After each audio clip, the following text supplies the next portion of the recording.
smart don't have a clue. They don't want one or need one either. They're happy. They think they have a good bead on things. But why the big secret? People are smart. They can handle it. A person is smart. People are dumb, panicky, dangerous animals, and you know it.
What is up, gamers?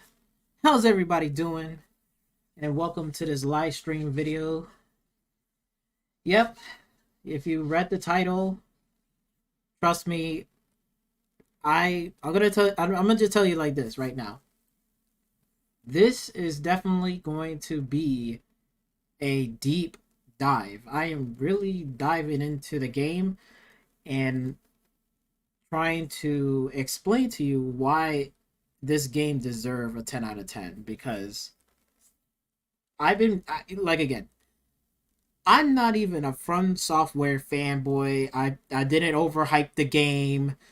I wasn't on Twitter, wasn't on Reddit or anything whatsoever. I didn't really care about any of the FromSoft game franchise. Dark Souls, Bloodborne, Sekiro, whatever. I just don't care. You know, that wasn't really my style of game. Did I tried it? Sure, and I didn't like the fact that it was not like it's open, but it follows a corridor. You got to beat this boss in order to move up to another level to another boss. And for me, it wasn't for me. You know, I'm more of the open world aspect with a challenge, but for that particular game, I don't know. I wasn't really a fan of any of the Dark Souls franchise. So I haven't played Demon Souls, Dark Souls 1, 2, and 3. I haven't played Bloodborne. Never really, what was the other game? I didn't play Sekiro at all.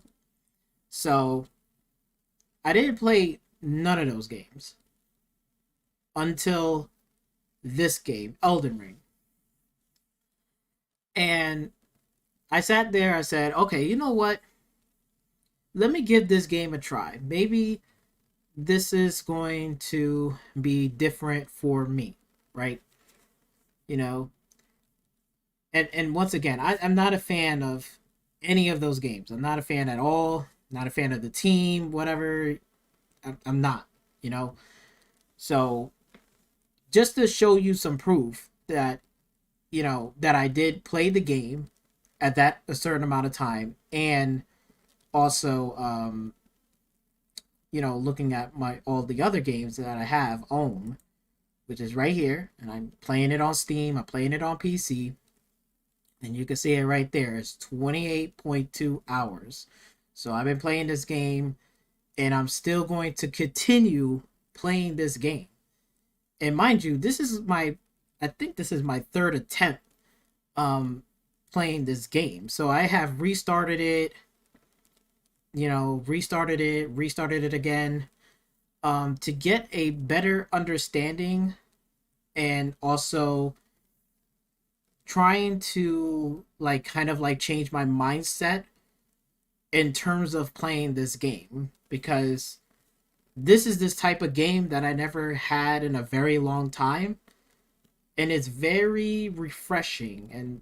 And trust me, I'm going to go into everything. We're going to watch some YouTube videos, diving into other games as well, and trying to give you like an idea. And I'm also going to jump into Elden Ring and showing you what do I mean by this. So it's not just about watching videos of other YouTubers and seeing other gameplay and seeing other games as well, pointing out some things, but I'm also going to dive into Elden Ring as well, and give you like an area of like an example what I'm talking about.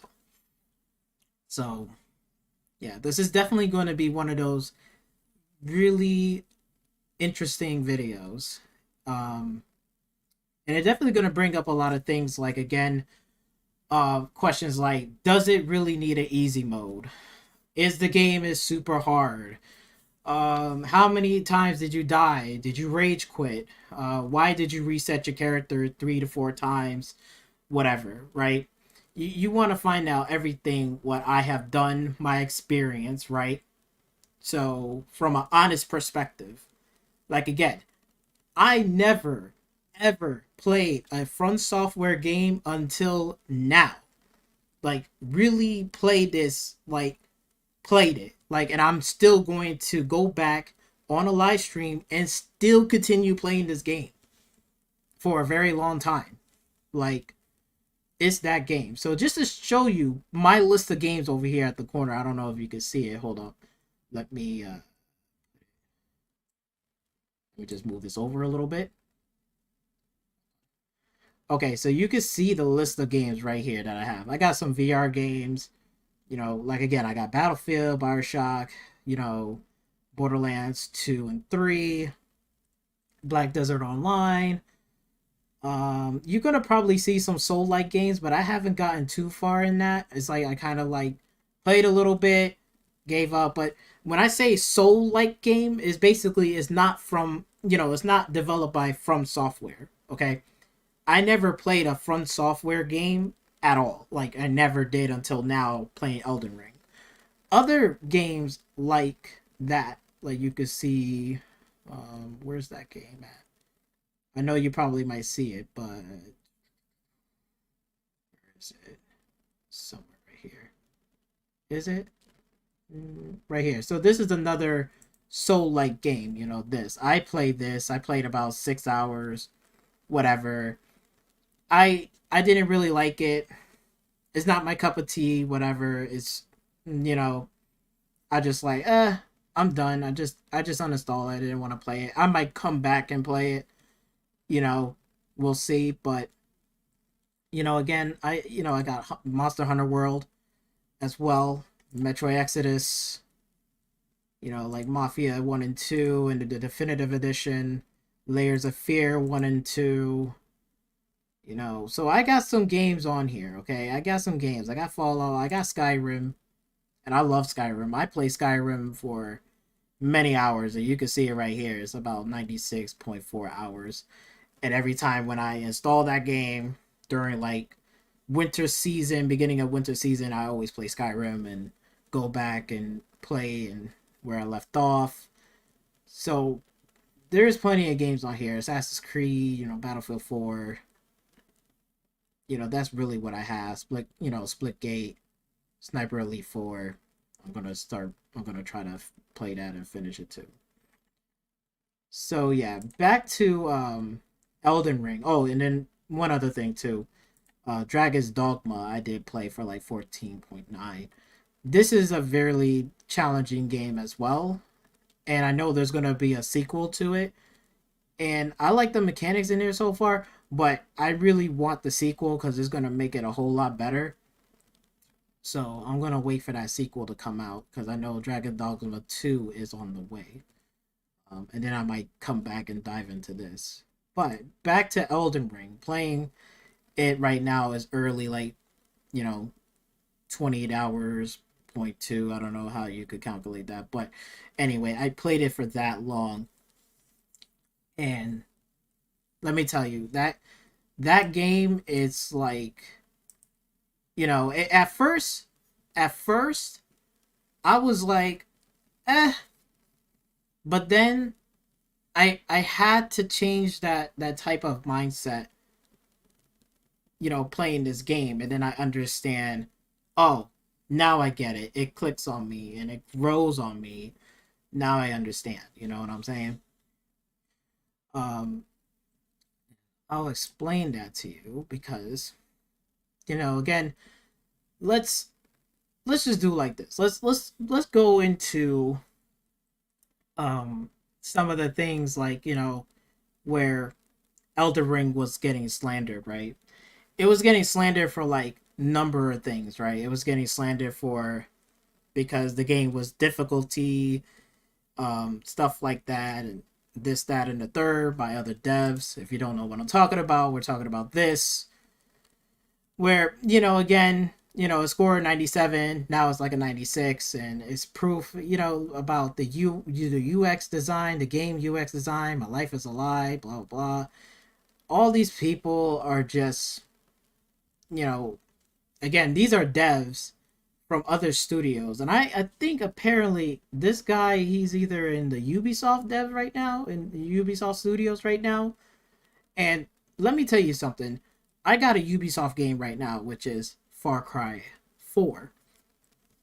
And I don't know if you noticed this, but no matter what side of the perspective you on, whether you're on the PlayStation or Xbox, uh, third party, first party, whether it's exclusive, it's not an exclusive, it's time exclusive. But I'm letting you guys know right now.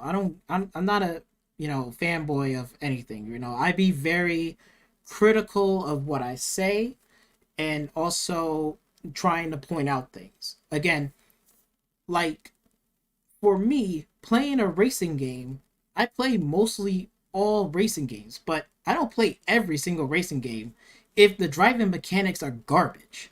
Like when I say the driving mechanics is awful, I truly do mean the driving mechanics are awful.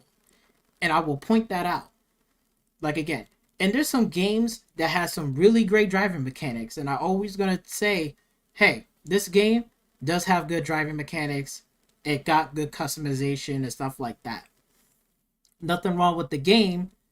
However, there's some critique to it, like where the presentation for it, like how it's presented, some of the key features that are missing, like offline mode, certain things like that, you can critique and say some things. But I'm not trying to be this outlandish, like, yo, this game is super trash. It's like whatever, right? For me, right? Again, you're talking to a person that never played a FromSoftware game, and I'm giving this game a 10 out of 10. And for me, that's hard, because let me tell you something. I'm not your average gamer like everybody else, especially like, we're talking about these devs that works at Ubisoft, works at, EA with DICE, with the whole Battlefield 2042, that whole dilemma with that UI and that all that stuff is absolutely absurd. And even Ubisoft and all of their games is so samey. And and I figure, and what I realized when I played this game, I sat there and said, oh my god, I realized something, that I know the issue. I know what it is. I know exactly what is the problem. And this is coming from both sides. So whatever, if you're a Sony pony fanboy defending Horizon Forbidden West, defending GT7, or no matter if you're an Xbox fanny McPanny, or bots, if you call it bots, thoughts, whatever you want to call them, they want to defend Halo Infinite and Game Pass and whatever, right? Or Forza Horizon. Okay? But no matter which side you're on, or what perspective, or even third parties, they all have this fucking problem. And it's decentralizing, it's kind of decent, it's like basically, I don't know how could I put this, but how when you watch like a show for a very long time, and you keep watching the show over and over and over again with the same seasons over and over again, for you're going to say like, oh man, this is great, every new season is going to be great, everything is good. But then when you have a person, right, from the outside, right, looking in at this and say, yeah, there's some good things here, but I feel like there's some things that are, a little bit overplayed, or a little bit being too much like this, too samey. And then you be looking at your friend like, what are you talking about? This was all great, because you're so used to that show so much that you tend to forget, like, what it was in the first place. And just to further explain this, right? Because I know what the issue is for a lot of gamers, right? Because it's basically, when they talking about this UI and the UX and stuff like that. Now, personally, for me, when I'm expecting next generation like console gaming or whatever, if I had to choose between one of these consoles, they gotta bring me something to the table like that's going to be the definition of next generation gaming. And if none of these consoles hasn't really delivered on that end, then I'm just not really invested or the willingness to be like, yo, I gotta go out there and get that Xbox Series X console today, or I gotta get, you know, this PlayStation 5, this SSD super fast. Like, there's nothing in the past 3 years entices me to get any of those consoles. So I'm sticking on PC. Now, just to let you guys know, in the past, I had Nintendo. I grew up, got a PlayStation 1 and 2. All right? PlayStation 2 broke, right? On me. It happens. My uncle got an Xbox, the original Xbox. Okay? Play that. Love the controller. Never went back. Ever since I had that controller, it's just like a dream. I was playing Halo 1 and then Halo 2. Grew up from Halo, went on to the 360. After the 360, went to the Xbox One S.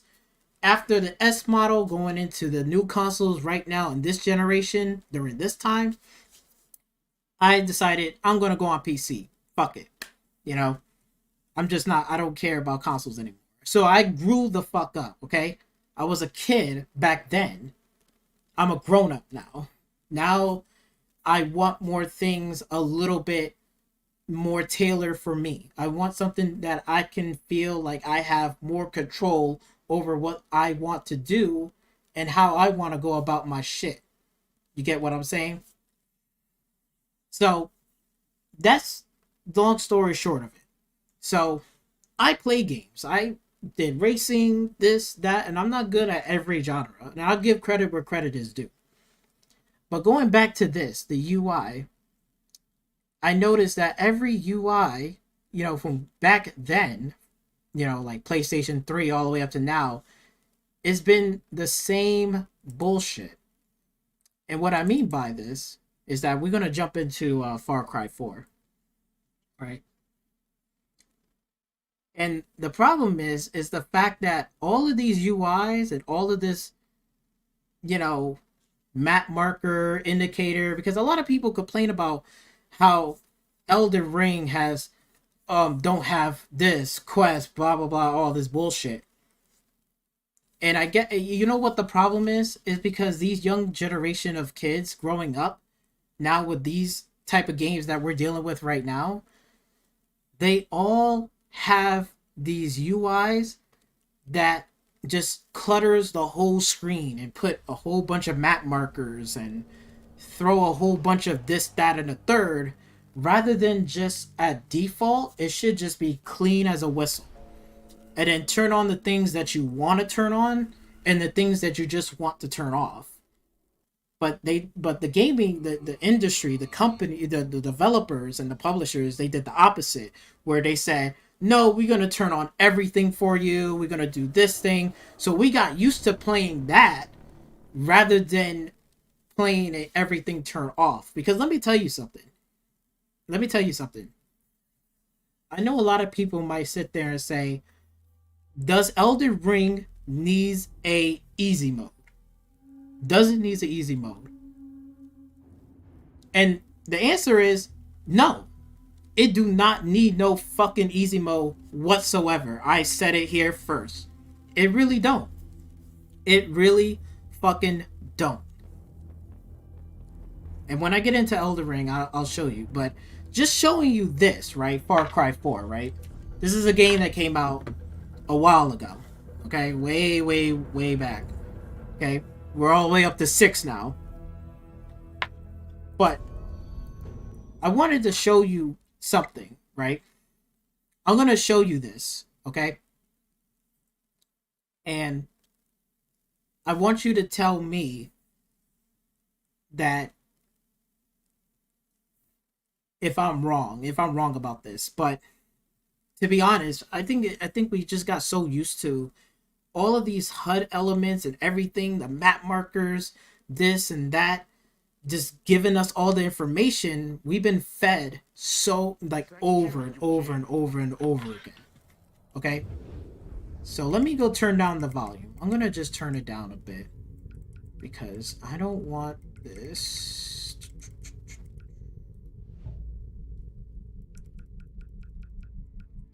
turn master volume. Okay, I'm gonna put it down this low, so you can barely hear it. So you can see everything that in this settings right here. Subtitles off, difficulty hard, all of this off. You know what I'm saying? Reset post, I don't care, music is off. Okay, you know, gamepad, you know, like again the look. See, look, aim assist off. I don't want that on. I don't like aim assist. Off, good. Interface. This is the interface, okay? All of this is completely off, okay? I want you to take notes. All of the... Oh, wait. Crouch indicator needs to be off because I don't need a crouch indicator because I already know how to crouch. So all of this mostly is fucking off. You know what I'm saying? So when I sit there and I was saying before, right, about next generation experience, right? I'm expecting next generation experience to be looking like something like this. You see how the HUD is like clean? It's barely anything in the way blocking. No map indicator. This is what I'm expecting out of a PlayStation 5 or Series S or X game. Like this. Where this is an open world environment, whether it's first person or third person. There is no HUD elements. And pushing that next generation experience to have the HUD elements already in the game itself. Like the character looks at the watch, telling what time it is. Knowing what time of day. What direction you're in. You're in the north, south. You know, things like that. This is what I experience. Like, well, what I wish or want that next generation experience. Where I can go where I want to go without being baby fed or hand holding. Any PlayStation fucking game or Xbox first party game, PlayStation first party game, any whatever side, they always fed you, like, they always fed you and walk you every little baby step of the way, instead of you just taking the fucking initiative to just explore and figure shit out for yourself. Okay? So, let's look at this. Look at me. I'm literally walking. There is no HUD. It's very clean. I don't even know what bullets I have. I can't even tell you how many bullets I have. The only thing I could tell you is this, that. I can't even tell you. There's like knives, there's grenades. But anything with bullets and stuff, I can't tell you how many I got. But it makes the game like feels like that next generation experience.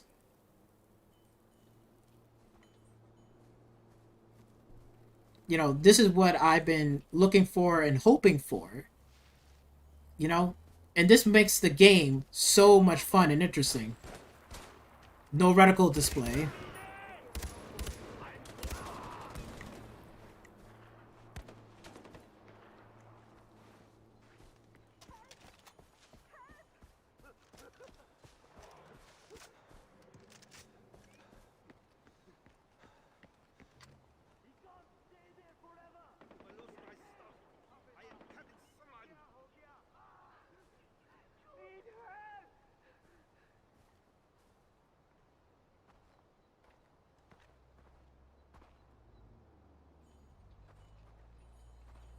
And see, and one of the other reasons why that I play the game like this with the HUD off, because it makes the game more challenging. That's even without having to change the fucking, like, the difficulty on this. If the difficulty was even on normal, with all the HUD elements turned off, it's still a fucking challenge. It's not easy. Trying to navigate through and figure shit out, that's what the game is about, because you're trying to figure out where do you need to go and how to proceed and execute it without getting yourself killed. Right? You know, that's what the game, you know, like, again, what should, you know, like, next generation games should be, letting the player figure out shit on his own. Right? Like, again, like, this is what I don't like either. When you look at it like this, look at this. Look how many icons are here. Look at this. This is the map. But this is how many icons. This is how many towers I gotta go through. This is how many whatever. Instead of just making it very simple and simplest, and just like say, look, if you go this way, you're gonna run across this camp and there's a tower. You know, you gotta do shit and figure shit out on your own and explore the world at your own pace. That makes the game more fun and interesting, because you're not expecting like, oh, if I go over here, I'm going to do this first, I'm going to do this, then I'm going to go over here, do this and do this, take this out. You know what I'm saying? Like, you're just basically, you're following the path. This is the path that you're going to go. This is how you're going to beat the game. You're going to follow this path, and you're going to do all this shit until you get to the end. That's what it is. Instead of just being like, you know what? I'm going to go all the way this end, and then I'm going to go back, and then, oh, I missed this. And you know what I'm saying? You're exploring, you're figuring it out on your own pace, instead of being baby fed. And people is so used to that shit, right? People are so used to that they can't even solve problems on their own. And it's sad, because this is the type of generation of gamers that we have on, again, it's not only just, you and me, but this is like people even on Twitch, right? People on, YouTube, right? Gamers, right? They always have HUD elements all on. And they always had it on. And then when they have it on, other people are going to follow and they say, I'm going to keep mine on. But, again, it's ridiculous. Let's see it like this. Let's put it like this.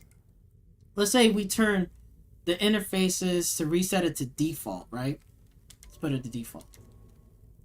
And you're going to see a huge difference. See this? Now you have a whole cheat sheet right there on the side where your map is with all the markers.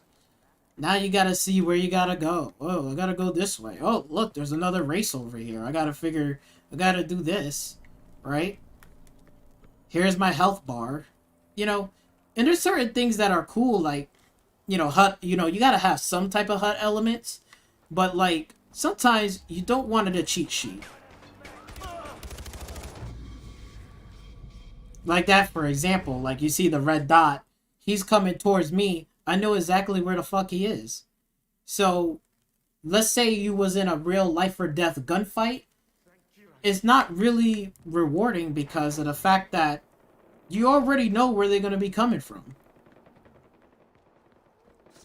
And that's a problem. Like, this is what generation gamers are playing. They're playing it like this because they can't do it for themselves, or they can't figure out problems. So they just say, oh, I need a guide, take me here. Or, I can't get there, I don't know how to do it. Let me get me a route or something. And that's that's a problem. That's a really big issue. Like, again, they're gonna jump on the map and be like, oh, look, I gotta go over here. Oh, there's me. Let me put a marker over here, Boom. Now they got a marker. You see? I got a reticle now. Like the little white icon now. If I highlight this, right?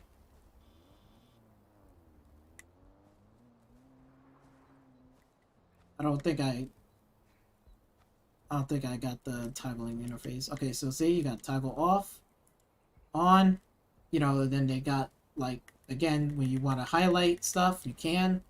I think I turned that off, I'm not sure. Help is coming. See? More icons. This is just holding your hands. Everything is baby fed. Hold your fucking hands. I'm gonna show you the way to go. This is the way how you go. Follow this route. Because you can even see on the thing on the map. You see how the yellow bar? This is how they do it.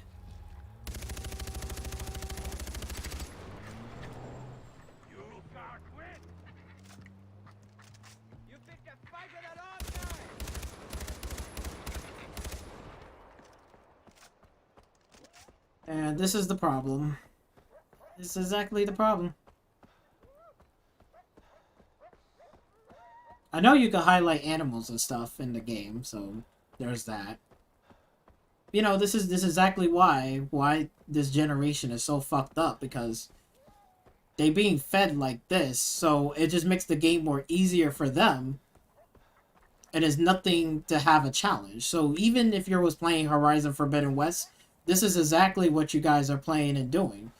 All elements turn on.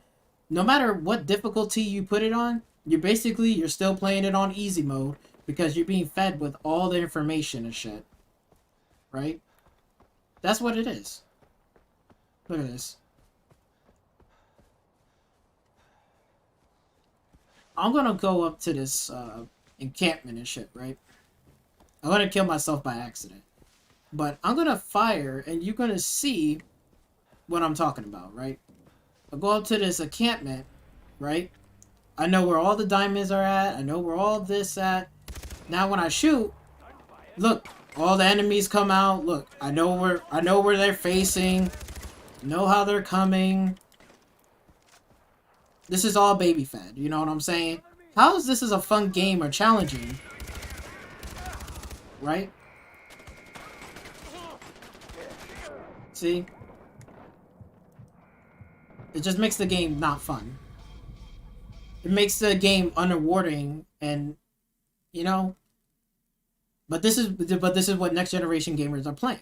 They're playing it like that, rather than playing it smart, you know, like, or playing it like how you should be playing it, with nothing on, nothing tells you what to do. So if we go back and I go turn off everything, I have to play it a lot more differently. I could go guns blazing like I did before, but you know, I don't know where these enemies might be coming from. They could be coming from the back, behind. They can come across the street. They could come over here, right? Look at this. Like, they're giving me a thing that says, look, I'm crouching. No shit, I'm fucking crouching. I know I'm crouching. Like, it's not hard to tell whether you're crouching or not crouching, you know?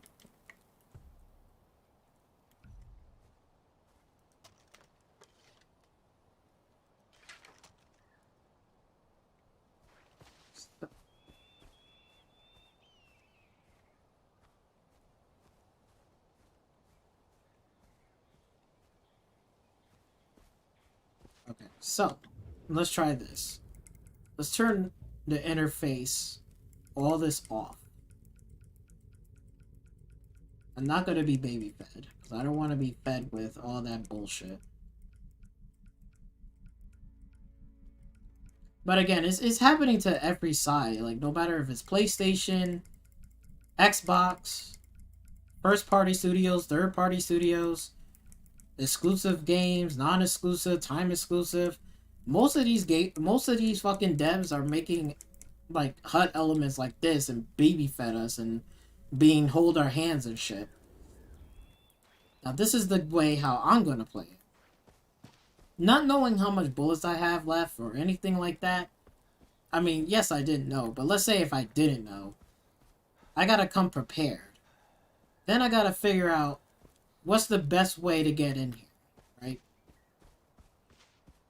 Now again, I was baby fed with all the information, so I know where all the enemies are at, what direction they was facing. This time, I have to go from the outside, trying to figure out where they are. So even if they try to spot me from this distance, I can still get spotted, and they won't even know. They won't even show me an indicator. All I know is there's an enemy right over here. Not even gonna highlight it. Enemy right in the doorway. So the gameplay style will be different. And you're gonna be more, like, aware of your surroundings.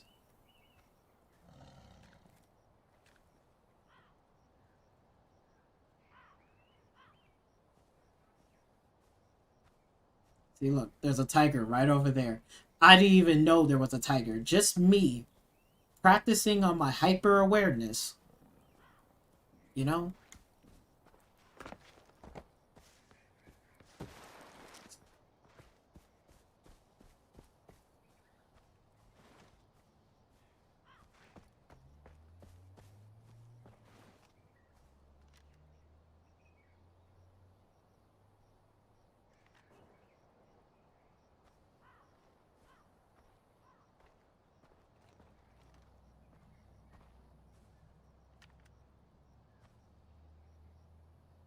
See, now this makes the game more difficult and challenging.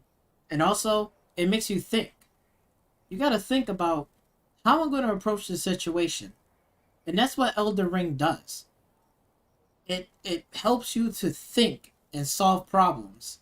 It's called tactics and strategy. No matter if it's first person, third person, this is a perfect example how, like, a Far Cry game should be played like this. Nothing helping you, no HUD elements, not highlighting any enemies. This is all rely on skill. You gotta listen carefully. You gotta make sure you plan your attacks right and how you want to go about it. So if I see him over there, I want to get an arrow shot at him instead of shooting long distance.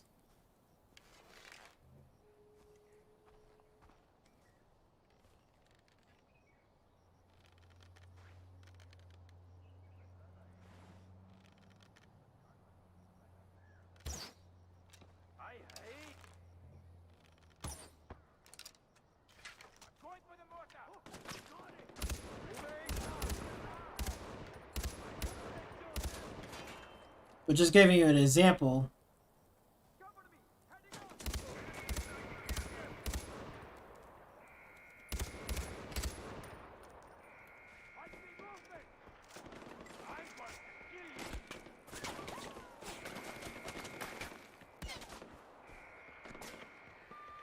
We're heading your way now.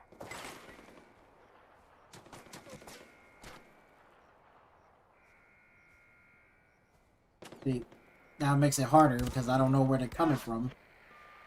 We're coming up the road.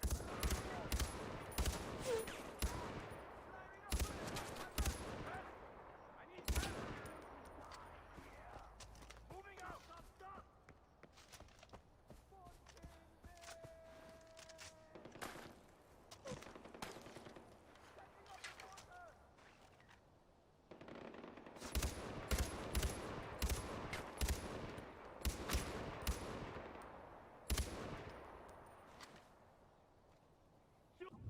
But that's just a little small taste of example. But hopefully you understand what I'm talking about. And that's the problem. And I think that's where a lot of gamers are at right now. They can't play it like that. They don't, you know what I'm saying? Without being baby fed, you know? And just like even just a shooter game, but even in a racing game does the same bullshit. And if you don't believe me, I mean, look at this. Gran Turismo, right? This is GT7, right? And you could see the HUD elements is like this. It's crazy. Look at this. So much information that is here. It is ridiculous. I mean, look. You got the whole track up here. You got a 3-dimensional track down here. You got the speed, all of this right here, right? This fuel, this, all this. Even you got wheels. You got even like traction, like knowing tire pressures and stuff. It's insane. It is absolutely insane. This is it. Even for a racing game like this on a PlayStation, and it's the same thing goes for, you know, Forza Horizon 5 is being, you know, just, you know, holding your hands, baby feeding you. You know what I'm saying? Like, this is what the game that you're playing, next generation games, and a lot of people are just sick of that type of element. Just want to see some more gameplay. Hold up. Let's see. So even like this right here, look. It's a great game and stuff. Everything else. But look how much is on that screen giving you all this information. Look at this. No wonder that a lot of people are like, you know, but it's not hard. It's just called, you gotta turn these HUD elements off and start practicing and being more aware of your surroundings. Like braking and timing and stuff like that. And if you're being fed all the time, it's ridiculous. It is absolutely ridiculous. It doesn't make the game any, you know, hard or it doesn't make the game any harder. It just makes the game even more easier. With all these HUD elements on, you're just making it easier for yourself. And that's a huge, huge problem. Because this is how you know, like, I don't, like, I can't play a racing game without the this or that. Imagine the map was off, all of this is off. Can you play this racing game with all these HUD elements off? I guarantee you, I bet you it's going to be a really big challenge. Because a lot of people is not going to make the same track time if they have all this shit off. Like if they had this track right now, they made this, and then you go to a whole completely different track with all of this HUD elements off, I guarantee you're not going to make the best lap time at all, because the challenge is you don't even know that track, you don't know anything about elevation, what's the next corner coming up, so on and so forth. You know what I'm saying? It's just basically they're holding your hands. Every fucking game does this shit. So just like we talk about GT, 7 doing that, we'll dive into Forza Horizon 5 because it does the same shit. It does the same exact shit. But again, it depends on you as the player, how you playing it. Because if you're just playing with all the HUD elements on, you're not helping yourself out. You're just saying, I just need me a guide. I don't know what I'm doing. I can't think for myself. I can't do this. But in real life, when you're driving in a car or a vehicle, there is no map. You know what I'm saying? The only thing is like Google Maps, but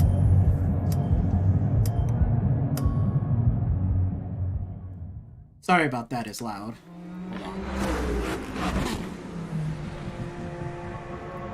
It's always loud for no reason. I don't understand why.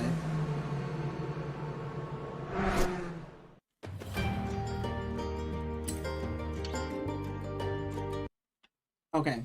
I'm sorry about that as being so loud because I was playing it. Okay, let me turn this all the way to 10. Okay, so I put it down to 10. So anyway, right, we're in Forza Horizon 5. It's the same shit. Now, I'm going to show you how I play it and explain to you why I play it like this. Because again, it's bringing home that point that where Elden Ring doesn't do that to the player. They say it to the player like you are on your own. You got to figure stuff out. You know what I'm saying? You got to build your hyper awareness. That means you got to build up your hearing, understanding, seeing stuff. You got to take your time. This is not a game that where you just like jump in, I'm going to beat it in like 30 hours and I beat the whole game. Like it doesn't work that way. You really, really have to change that type of mindset. Like again, if you don't believe me, try other games like this.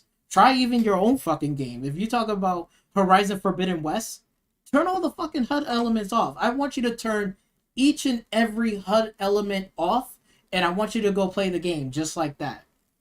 Beat the whole game with all the HUD elements off and on the hardest difficulty. I guarantee you, you're going to be surprised that you're going to have a time that you're going to be struggling so hard. Because you think it's so easy, it's so this, it's so that. Then if it's so fucking easy and it's so whatever, prove it. Turn all that shit off and try to beat the whole game just like that. I guarantee you, you're going to turn everything back on, or you're going to turn one of those HUD elements on because you can't figure this out, or you can't do this, you can't jump here, you don't know how much damage that you're doing to that robot. Whatever the game or whatever the case may be, you just don't know.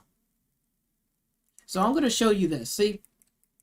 Right here, traction control's off, stability control is off. Manual shifting. I shift with the manual stick with my I think it was the right analog stick. My right analog stick is shifting up and downshift. That's my shifting gear, okay? That's my shifting gear. My right analog stick is my shifting gear. Okay? Driving light off. All this shit, like damage, I put it on none because I just want to have fun and enjoy it. But if I want to, I could put it on simulation if I want to.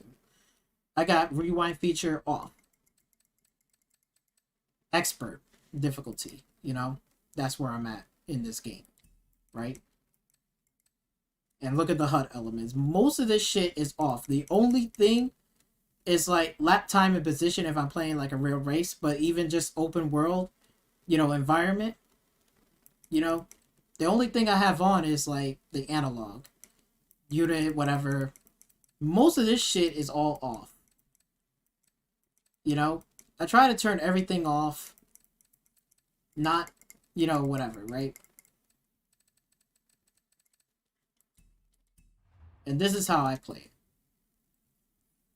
In any racing game that I go into, this is what I do. I turn that shit off.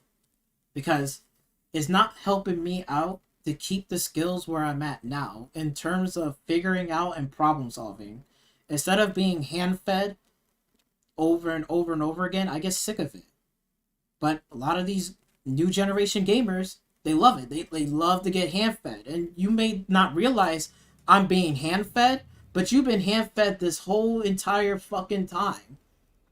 That's why you get frustrated in games when they, you know, when you want to challenge, when you so-called I want a challenge or whatever, then turn that shit off and figure it out yourself. And then you cry and bitch about it on Twitter because of the fact that this is the game, how difficult, because basically, you want to be hand-fed. You want the developer to hold your fucking hand while you're going through this whole fucking game. Like, no matter what difficulty you put it on, if you don't turn off the HUD elements, you're playing it on easy mode. I'm gonna just tell you like that right off the bat. And you can see me right now. This is not even on easy mode. This is not even on easy mode. This is all I have. All I have is that. That is it. Everything is completely off. So if I'm driving, right? Let's say, for example, I'm driving right now, right? I'm in I think it's Toyota 886. I've been trying to get the feel for this. Right? See, I don't know what turns are going to be coming up next or anything like that. This is just me playing the game over and over again, understanding the environment, understanding the terrain. This is what I have to go through. This is that type of game. See, I don't even have a fucking road map or a GPS to show me, oh, where to turn, where's this way, where's that way. This is straight up me, just like on the fly, figuring it out myself. Oh, there's a turn dip, boom, slow down, boom, going up. Trying to hold, you know, like I'm trying to figure shit out. I'm not gonna be like, oh, well, I'm gonna like, I want a GPS so that it can hand feed me of where do I need to go, how to get there, how to get to point A to point B. Like, even just trying to get to here, right? On this map, it will tell me, right, where I want to go. If I go this way, I want to go here. Sometimes, I put a thing all the way over there. Hold on, let me see. Right? I put a destination all the way over there. I'm just going to figure out my way to go there without even looking at the map.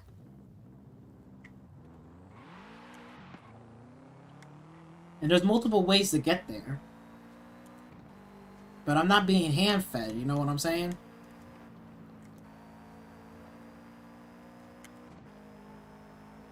Shifting my gears on point, right? Downshifting when I need to. Look at this. Turn coming up ahead. No GPS, but I know. Knowing when to brake, when not to brake. Here in my car, revving up as high as it can go.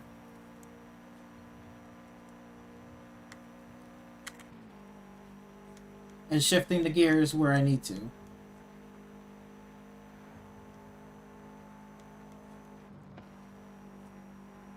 A lot of people will have a difficult time with that. See how I just downshifted one gear down? Boom.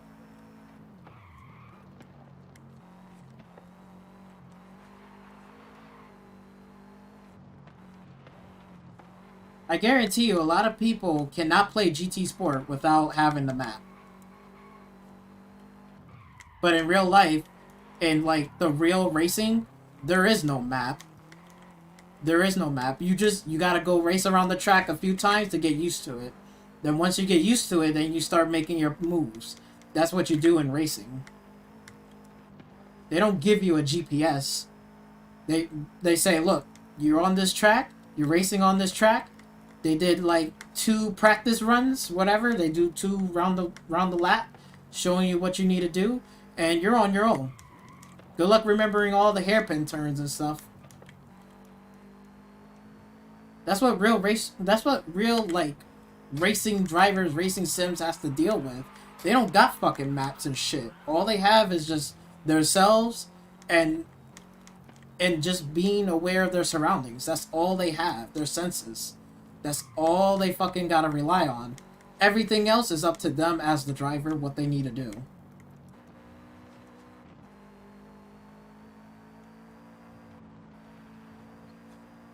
See? I don't really need a map to know where the fuck I'm going. And I'm almost there too. Since I know it's down that way, I know how to get down there. Plenty of ways to get there.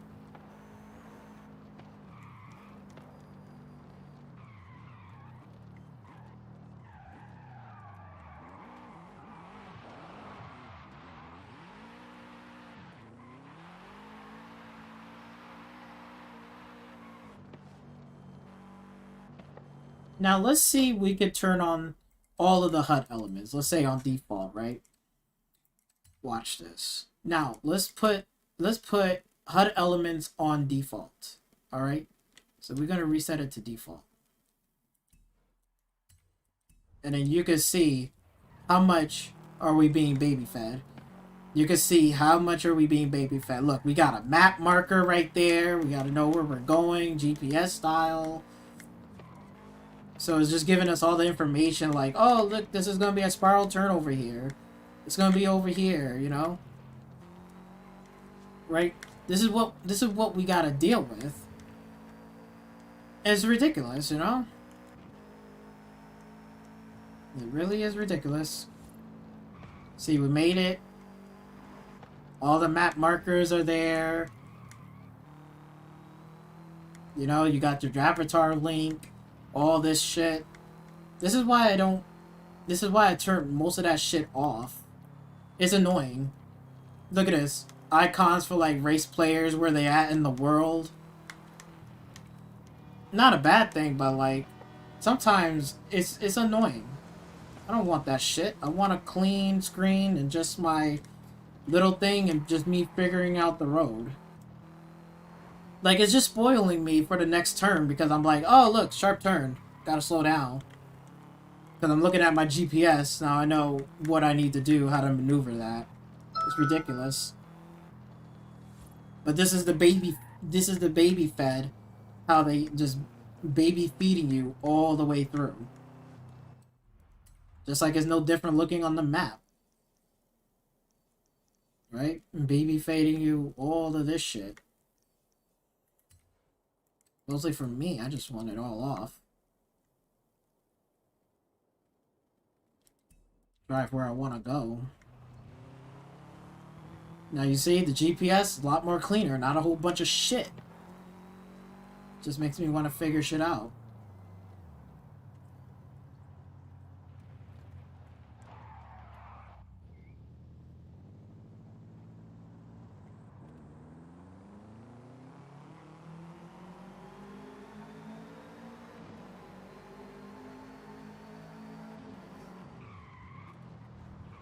Woo! Didn't know that one.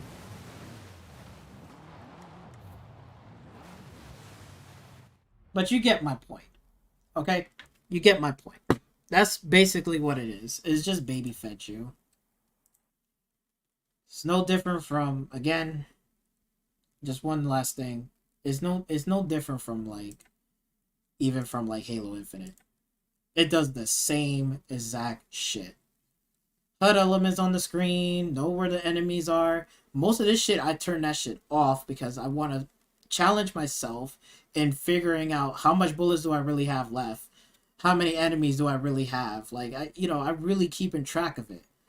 And that's what Elden Ring does the best, because it gets you in that mindset of you really have to think and do shit on your own without being baby fed. And that's what I really like about that game the most, because they saying, look, they trust you, do whatever you need to do, figure it out. But you'll get it eventually. It's no different from Skyrim. When I first played Skyrim, I had the same fucking problem. At first, I didn't know shit about Skyrim. I never played an Elder Scrolls game until Skyrim. So for me, diving into Elder Scrolls was a difficult thing. It's not for everyone, but I kept on playing it, kept on trying it, kept on learning about it as I going along, and I understand the mechanics, and I understand what to do, how to cast a spell, how to pick up a weapon, how to go through inventories, what to sell, how to do a quest, shit like that. I had to learn. But when I got better at it, then I start turning that shit off, because now I feel more comfortable and I can go out in this world without having a whole bunch of shit in the HUD to baby feed me all the fucking time, to spoon fed me all the time. And it's annoying. It's just like your favorite cereal. You just keep eating it. You don't want to eat anything else but the same fucking bullshit. Then when you try something new, then you're like, it tastes nasty. I don't like this. And that's the fucking problem. Same bullshit, same thing. So just want to make sure it's clear. I'm not just bashing on PlayStation, Sony McPony fanboys. And I'm not bashing on shit, whatever. I'm bashing on Xbox fanboys, or Xbots, or bots, whatever, or thoughts, whatever you want to call them. And I'm also bashing on that side too. Because look, all of this shit right here, this, it's not next gen experience. It really is not. Just the world itself and the things you create is great. But even like right here, you see map markers, health bar, this, right? Then when you fight a boss, you like whatchamacallit? I don't know. Oh, wait. Here's one thing. Climbing mechanics, right? There's nowhere else to go. There's no stakes. There's no nothing. It's just like, follow this path. And you can see all the HUD elements highlighted here. What's this? What's that? You see, this is hand-holding. Try playing this game turning all that shit off. Watch. I guarantee you'll have a much more challenging experience. Especially, like, again, I don't know where's the robot thing. Okay, like, you see this? So here's this robot thing, right? Look. Boom. Got the health bar, all this shit. How much damage you killed. If you turn all that shit off, I guarantee you, it's a much more challenging experience. Because I swear to God, I don't even think not one PlayStation gamer out there cannot play this game without the HUD. They cannot do it. They gotta play it with the HUD. It's ridiculous. And you see what I'm saying. You're being spoon fed every single time. And it's annoying. It really is annoying. So, let's get into this slander part right here, because you know, this guy, he's slandering the game, talking about reviews and stuff like that. And we're going to jump into Elden Ring, right?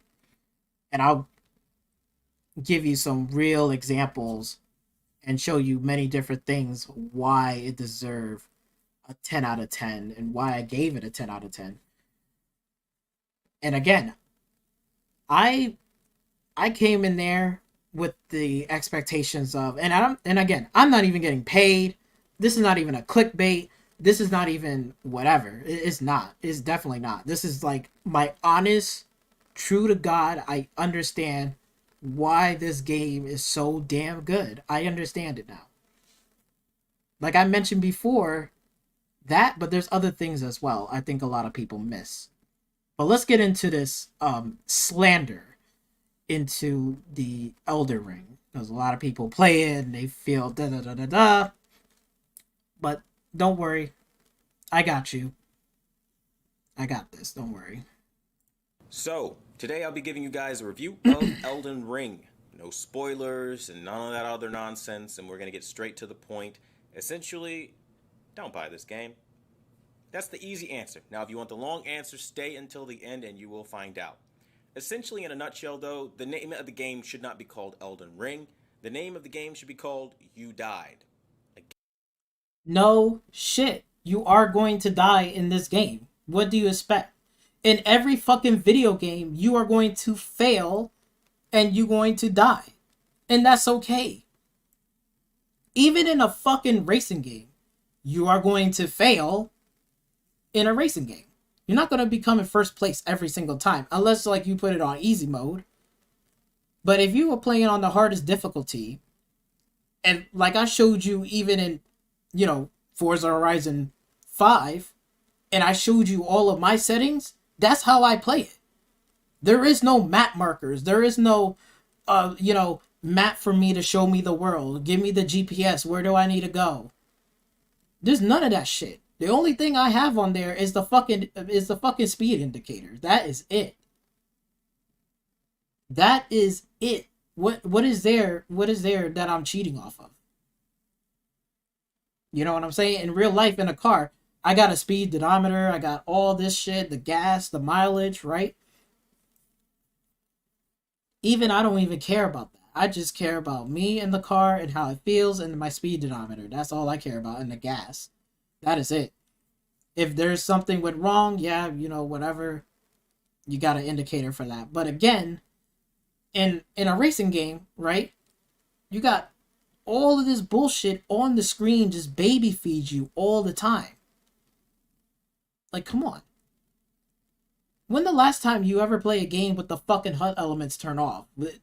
Tell me that. I mean, fuck, that's how the game is. You are going to die. Again and again and again.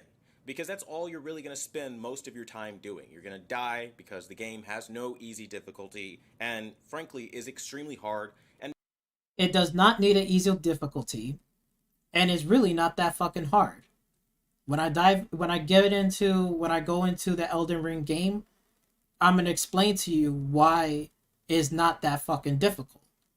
And why it doesn't need a fucking easy mode. It doesn't. It really, really fucking doesn't, but I digress.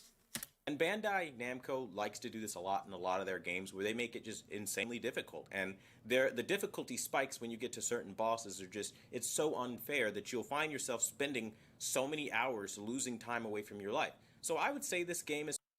This is not a platinum game. Platinum games, like mostly you could steamroll. There's some challenges in platinum games. Don't get it wrong. Don't get it twisted.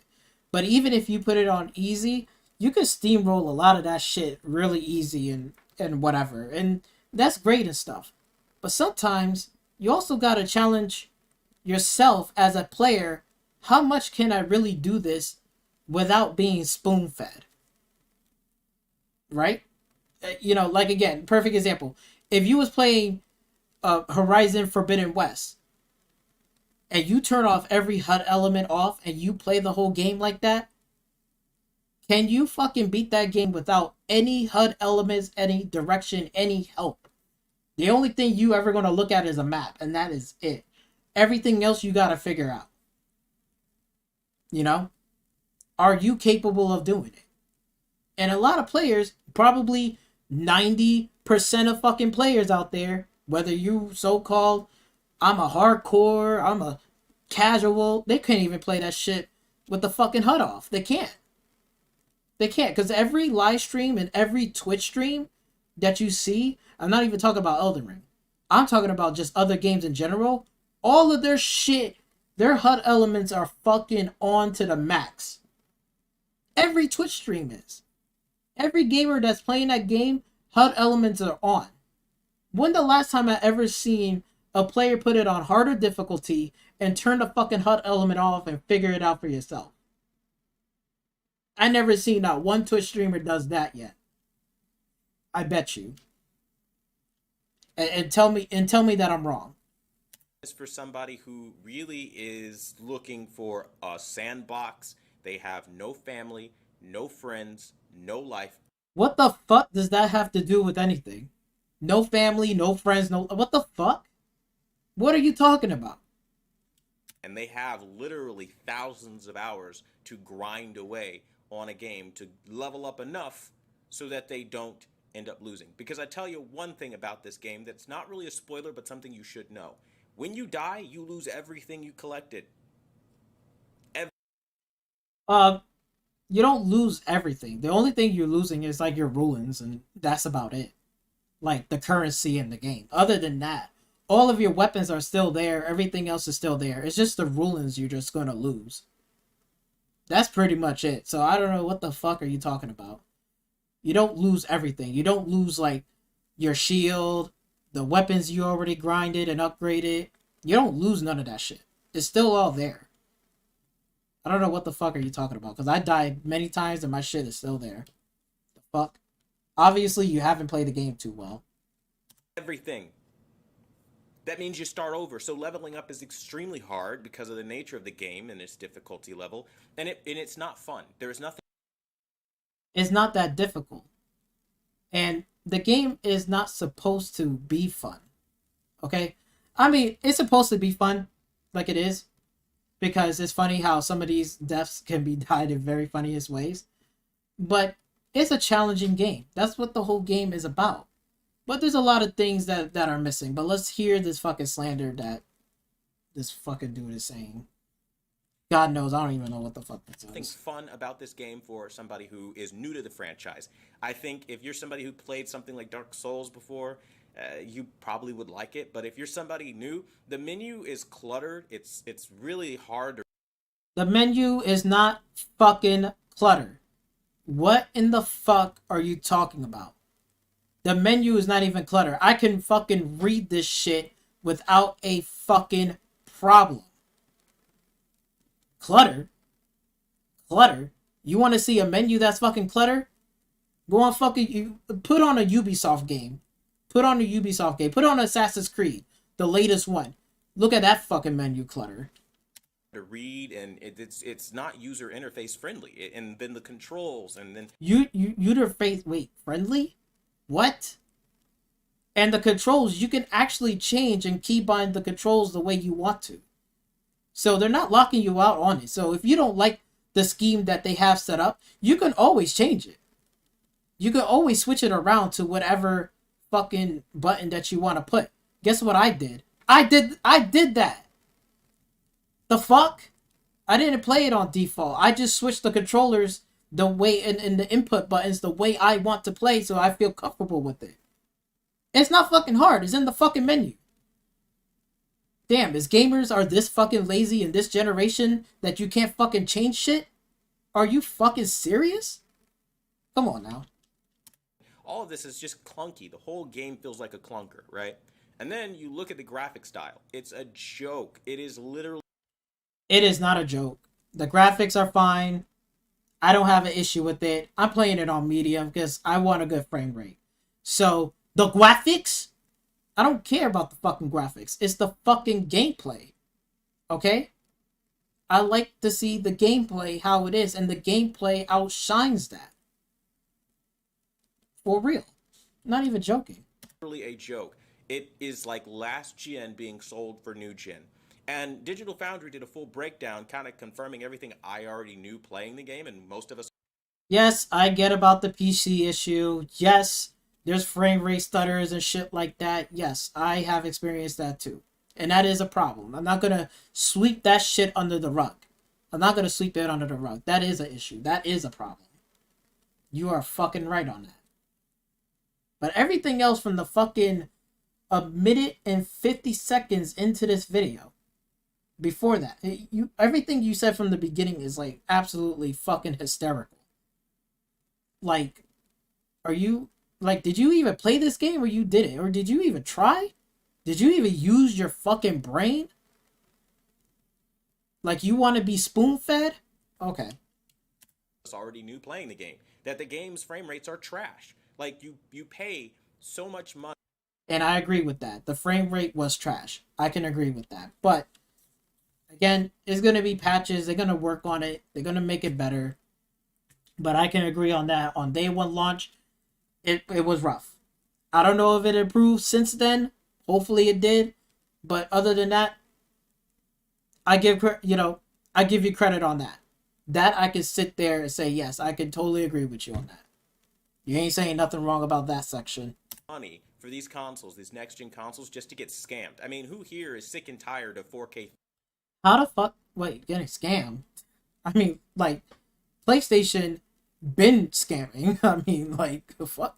And also, that Halo Infinite was a scam, okay? That was a mid game. Mid. It's not even that good. Halo Infinite wasn't even that good. I tell you that right now. But don't let PlayStation fool you either, because Horizon Forbidden West is a mid game too, because it's not even all that in the bag of chips either. So 30. I know I am. We could have kept PS4 Pro and Xbox Series S for that. Fact. Especially with a 1440p resolution and things that go lower. We're not getting the top tier graphics. We aren't. And they're not even trying to utilize the system. These developers are coming out with these games and they're just slapping PS5 and Xbox Series X on the box without ever even attempting to tap into the power. And again, without any requirement to do so, to call themselves a multi-plat for that system, it's just the same thing. And what's even worse, the most egregious crime, is that even on PC, this game runs poorly. Only way that you can get this game to look really good, as Digital Foundry so gently pointed out, was using PS4, I'll say that again, PS4 on the PS5. now I can totally agree with that. Right there, that points, I can agree with that. That's absolutely fucking ridiculous. And these Sony pony fanboys need to stop defending that, saying, oh, that's great. That is not fucking good at all. No different on the Xbox. Same fucking way. Same shit. There's no excuse for that. Okay? None whatsoever. So I'll give you credit. But like, again, I'm giving credit where credit is due.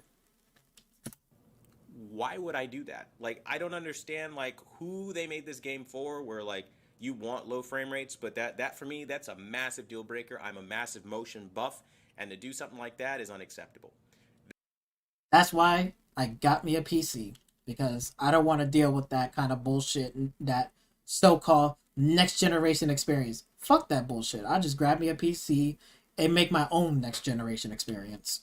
Then you take into consideration the fact that, again, most of your time in the open world is spent just like running around kind of aimlessly, if I'm being honest. It's one of those games where, like, it's so spread out. The map is so big, you're going to spend a lot of time running around in a very open field that doesn't necessarily have a particular purpose for being that open. And maybe that might be a little personal. It does serve a fucking purpose. It does serve a fucking purpose. There's a reason for that.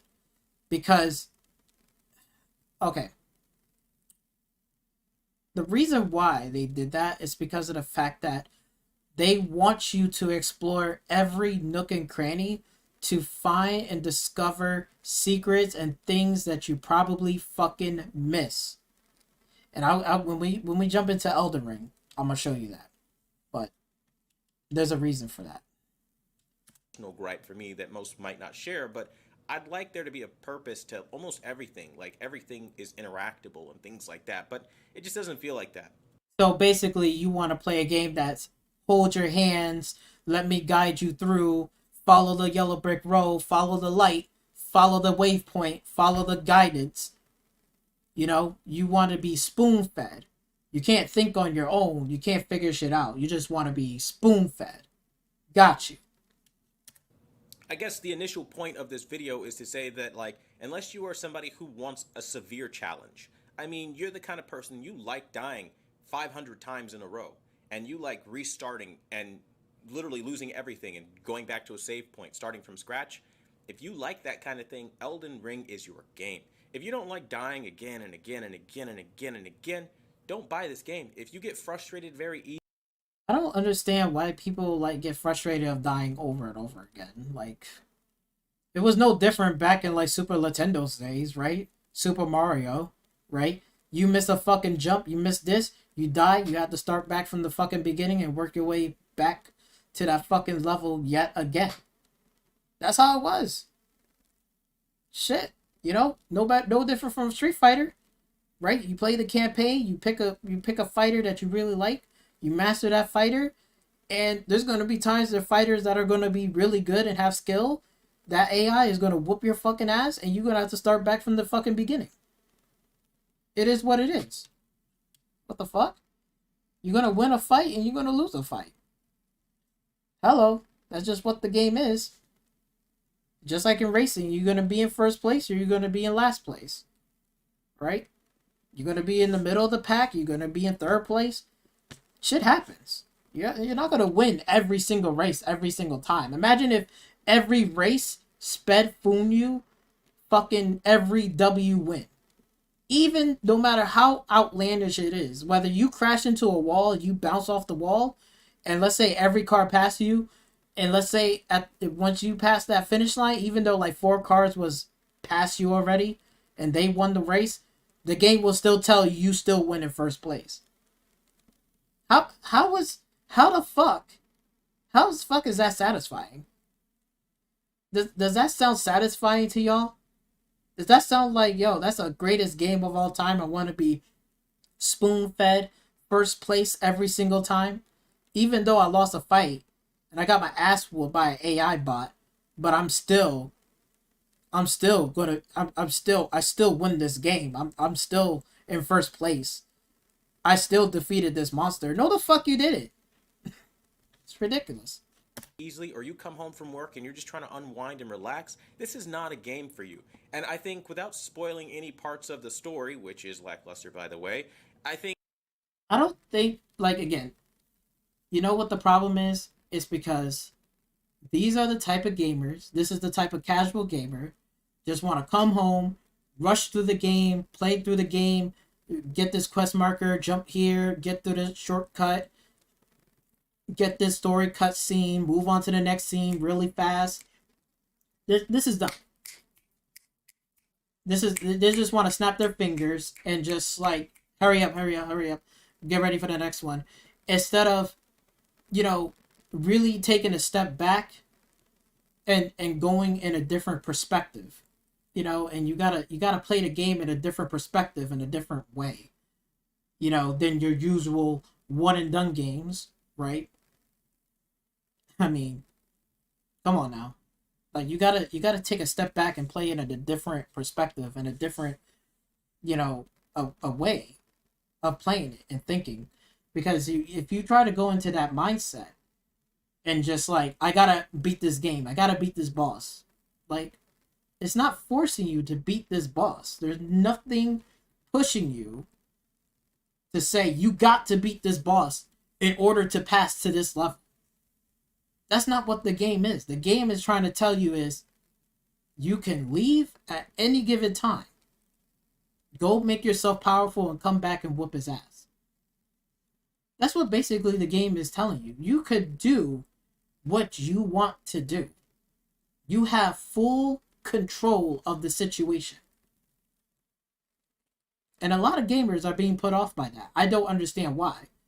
Is it because of these HUD elements and UI from these Ubisoft devs and these Battlefield 2042 and all these motherfuckers just spoon-feeding you all this fucking time? Xbox spoon-feeding you fucking asses? Like, or PlayStation spoon-feeding you with their single-player games.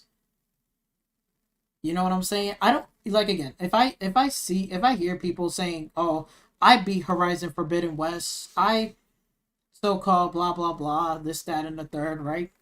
I'm gonna ask them, be like, "Did you turn off all the HUD elements off?"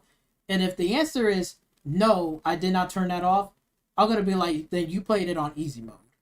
I'm gonna just keep it a buck with you. You played it on fucking easy mode, done and done. If you didn't turn that shit off, you did not play it on the hardest difficulty. Period. I'll put it to you. That's the best way I could put it to you. You didn't turn anything off. You didn't play it on fucking hard mode. You were still being hold your hands and sped food, spoon fed the whole fucking way through. Come on now. I think that will be as honest as anyone's going to be about this product. I don't know who they made it for. It's not a fun game, and honestly, graphically, it has some serious challenges as far as frame rates and how textures even are produced in some frame rate modes. So again, I couldn't speak lowly enough about this game. I don't recommend it, and I think if you're smart, you'll just play something else. That's the review. Take it or leave it. Shitty ass review. And you can already see the like to dislike ratio on this shit.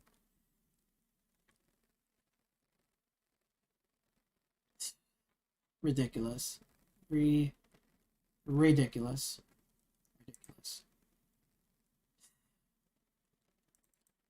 Let's jump into Elden Ring.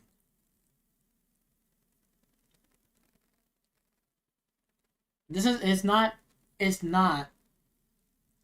a difficult game. It's not. And this game doesn't force you into, you have to fight this boss monster. This is literally a game where you have to, like, I don't know where to start with this. But there's a lot of things I could start with this. But let's go jump into this game.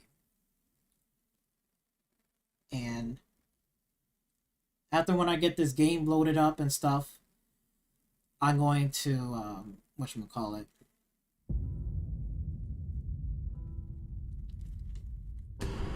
on. Continue.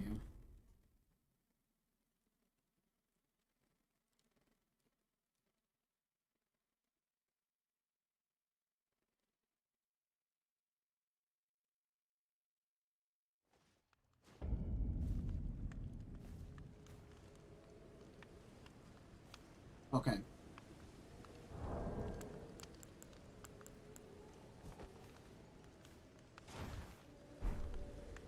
Okay, hold on for 1 minute. I'll be right back.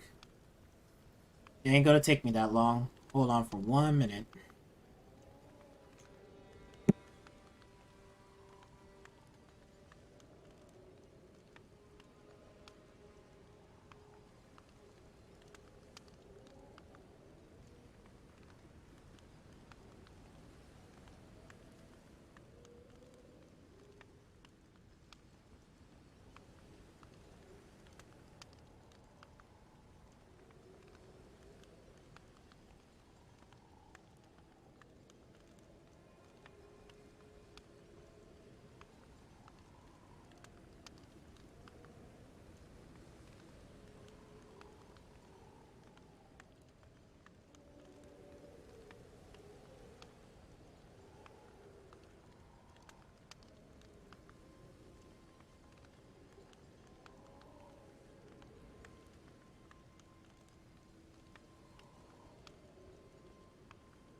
Okay, sorry about that.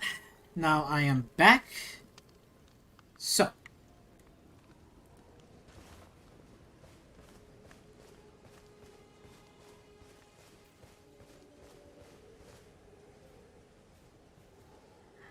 I'm gonna put the time up forward. Let's put it at morning. Crack of dawn, early in the morning.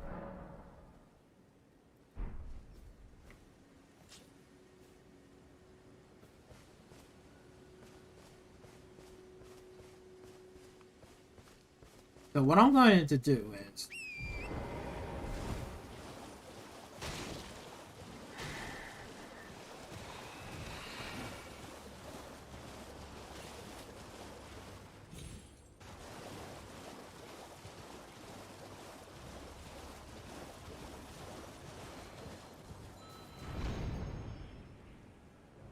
Easy as 1, 2, 3.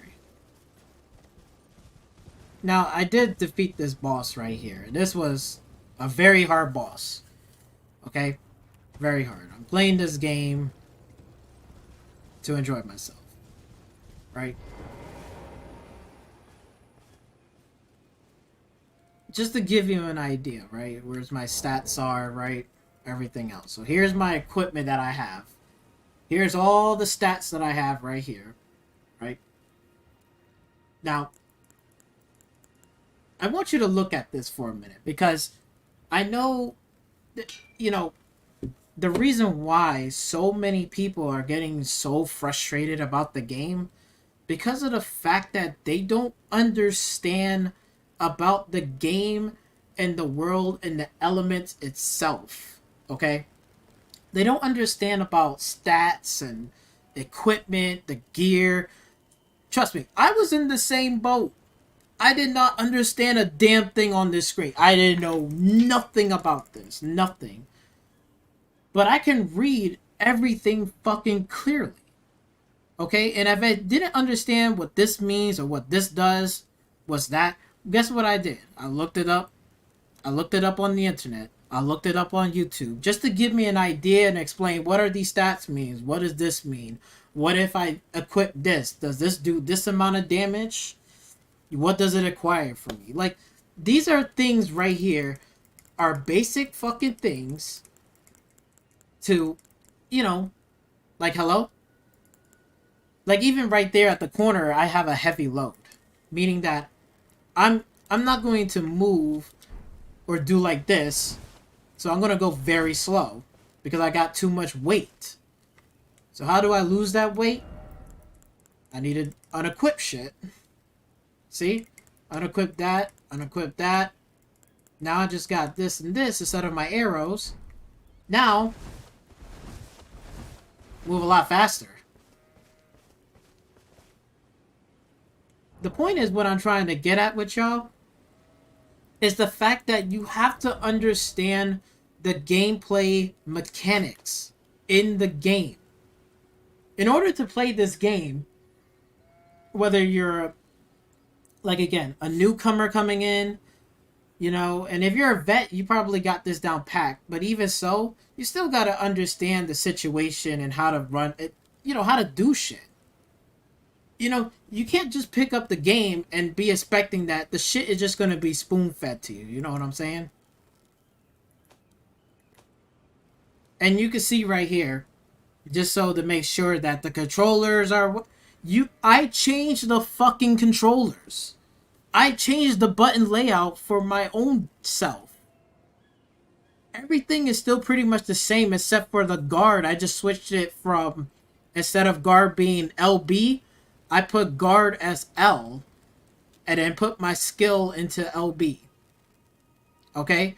I changed my attack to my regular attack to being the right trigger, and then my RB being like the strong attack. That means like my wind up attack.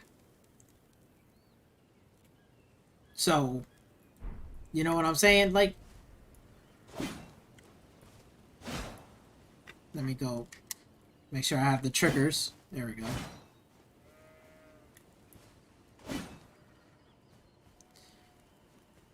So, like you can see in the game, right? That's what you gotta do. That's what the first thing I had to learn was I got to learn the gameplay mechanics and how it feels for me and how do I change it to fix it for me. That's how I did it. It's just called going in here, playing around with it, and just changing shit. You don't necessarily have to have all the setup just like this, you know. You could change a number of different things on here if you want to. Right? You could switch any one of these buttons if you really want to. Like again, if you wanted to switch crouch, right? You don't want crouch to be this, you want crouch to be B, you absolutely fucking can. You want roll to be X, you fucking can. So, it's just you, it's up to you what you want to do and how you want to play around with it. But once you get used to the controls, it doesn't take that long. And to practice, just fucking practice fighting. That's why in the first area of the fucking game, they got you doing like this, right?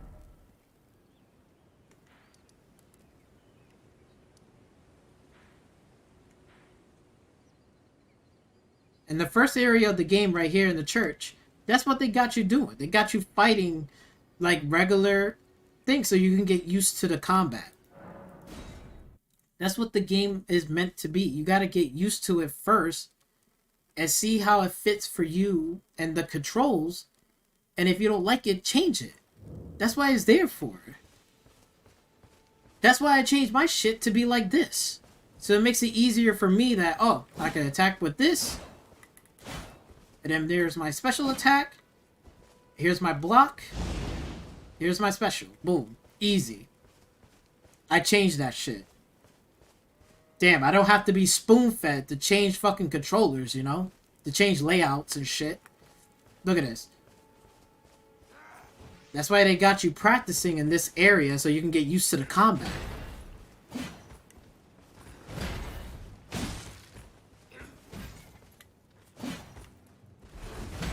Ooh, roll back.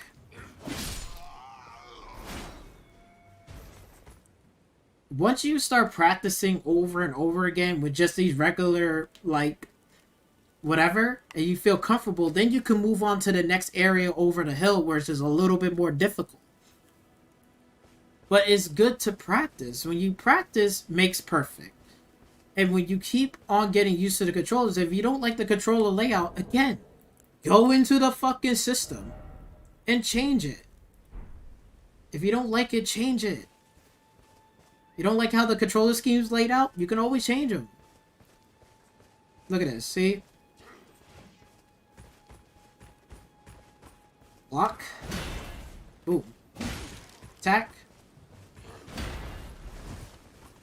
Boom. Ooh.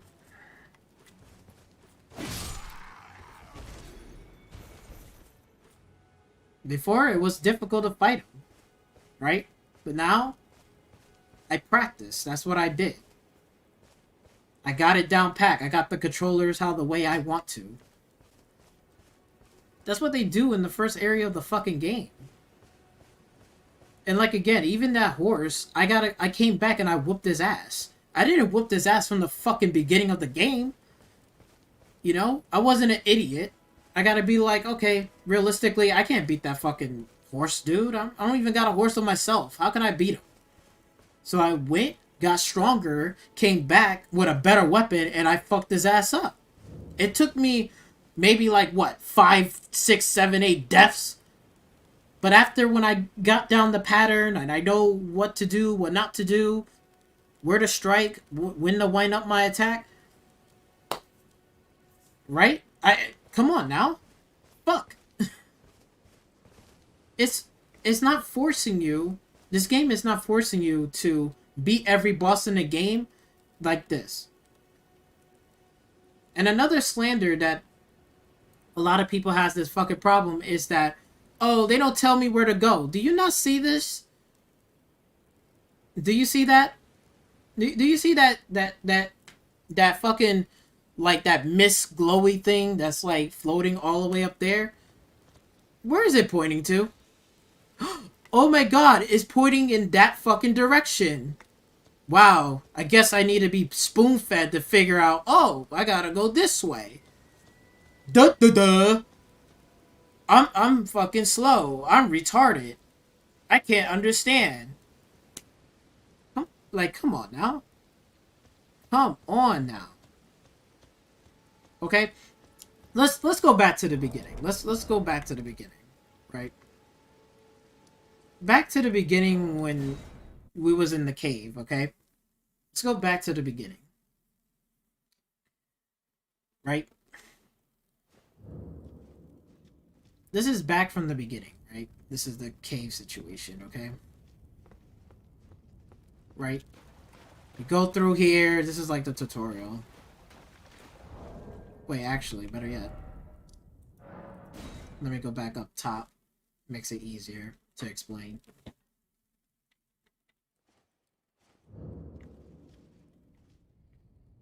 Wait, am I still down here? What the fuck?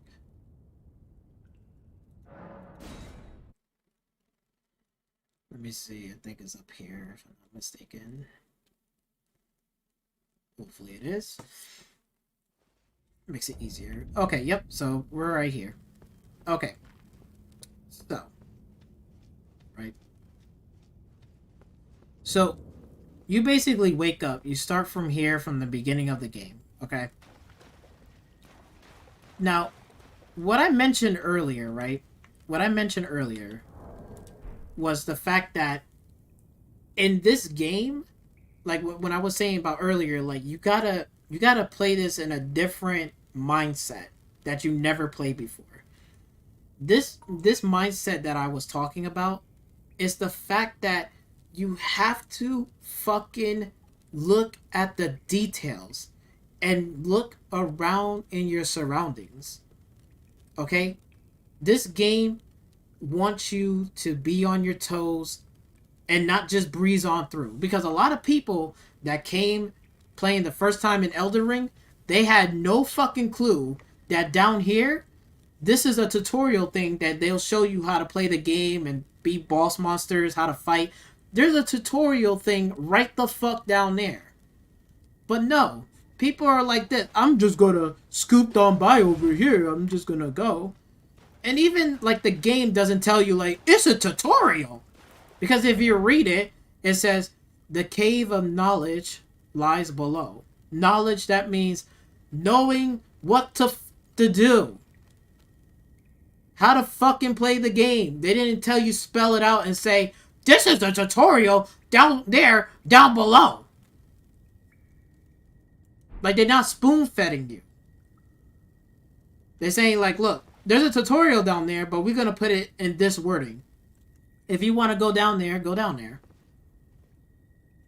Right? Just, like, Jesus fucking Christ. How fucking hard is that? But it's like, again, you got to come with that type of mindset that you can't just be about, I'm just going to run and pass through here and just rush through here, run through here, do all this shit, all this bullshit. Right? And you're missing out on shit like this, where in the beginning of the game, that could have helped a lot of people out. But again, they did it on purposely like this because they want you to fucking use your fucking brain and stop being spoon-fed all the time. Tell me what game that never spoon-fed you. Tell you one thing, it ain't for Horizon Forbidden West. They spoon-fed the fuck out of y'all. Never not one time you ever sit there and think how to figure out or solve a problem because Aloy just keep talking and talking and talking. This bitch will not shut the fuck up. She's spoon-feeding you, and this is all. But again, all these PlayStation fanboy, go gobbling up. Go. Oh, it's great. It's a great game. Oh, it's it's holding my hands. It's spoon-feeding me all the way through. I can't solve this problem. I can't explore. I can't figure out details and shit. No. I'm just gonna be spoon-fed. I just want to be spoon-fed like everybody else. See, this is why I don't fucking jump on Twitch. I don't fucking jump on YouTube. I don't watch their fucking gameplay and all their bullshit. I fucking jump in the game to figure shit out. Look around. That's the type of mindset you gotta come into a game that you never played before. You gotta come in that mindset. But this is that real mindset where you have to really think. You have to look around. You gotta pay attention to the details. That's what I love about this game, because a lot of people didn't fucking know that. They had not a fucking clue. They would just walk past it like it ain't fucking nothing. Right? Not a fucking clue. Then when you're done with the tutorial, you ended up right up there. And that was it. Done is done. Then you come out here. Work your way up here. Then there's another grace point right up here. Boom. And then another thing is the fact that this game doesn't even have microtransactions. It's surprising. This is the first game that actually does not offer any microtransaction. They offer none. No DLC packs, no time savers like fucking Ubisoft bullshit. This is straight up like, there is everything that you do, you gotta find shit. Just like this. You want to use your stone keys, you can use the stone keys. If you don't got it, then you gotta find it out in the world to get those stone keys. Okay? To get this wall, to unlock a dungeon, to get better loot. But it's hidden away. And that's perfectly fine. That's the challenge of the game, is to say, okay, I gotta find these fucking keys. Where I'm gonna find them at? Where do I look first? How do I get them? These are questions that, again, there is no microtransaction for them. It's up to you as the player to figure shit out. Fuck's sake, use your brain. And that's where a lot of times where, this is why I like about this game, because it's going in a different mindset instead of just, this is spoon fed to you. This is like, here, give me all the da-da-da-da-da-da. No. You gotta figure shit out.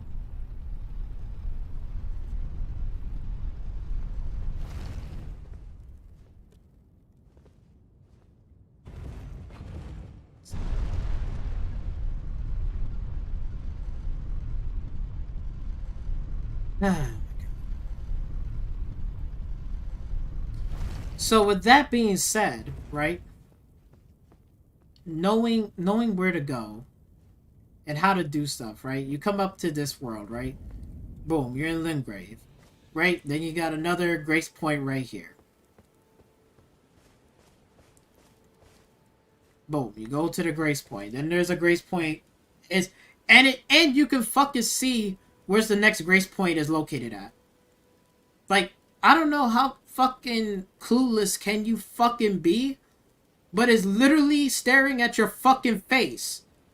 It wasn't hard for me to figure that shit out. Because you know why? Because I play games turning off the fucking HUD element, and I fucking think. I use my brain and the knowledge that I have to figure out, oh, that's where they want me to go. They want me to go to that church. Okay. And you notice that I already defeated that fucking the guy with on the horse, whatever, right? That big ass boss. I avoided him in the beginning of the fucking game because you know why? Let me tell you why. Let me tell you fucking why. Hold on.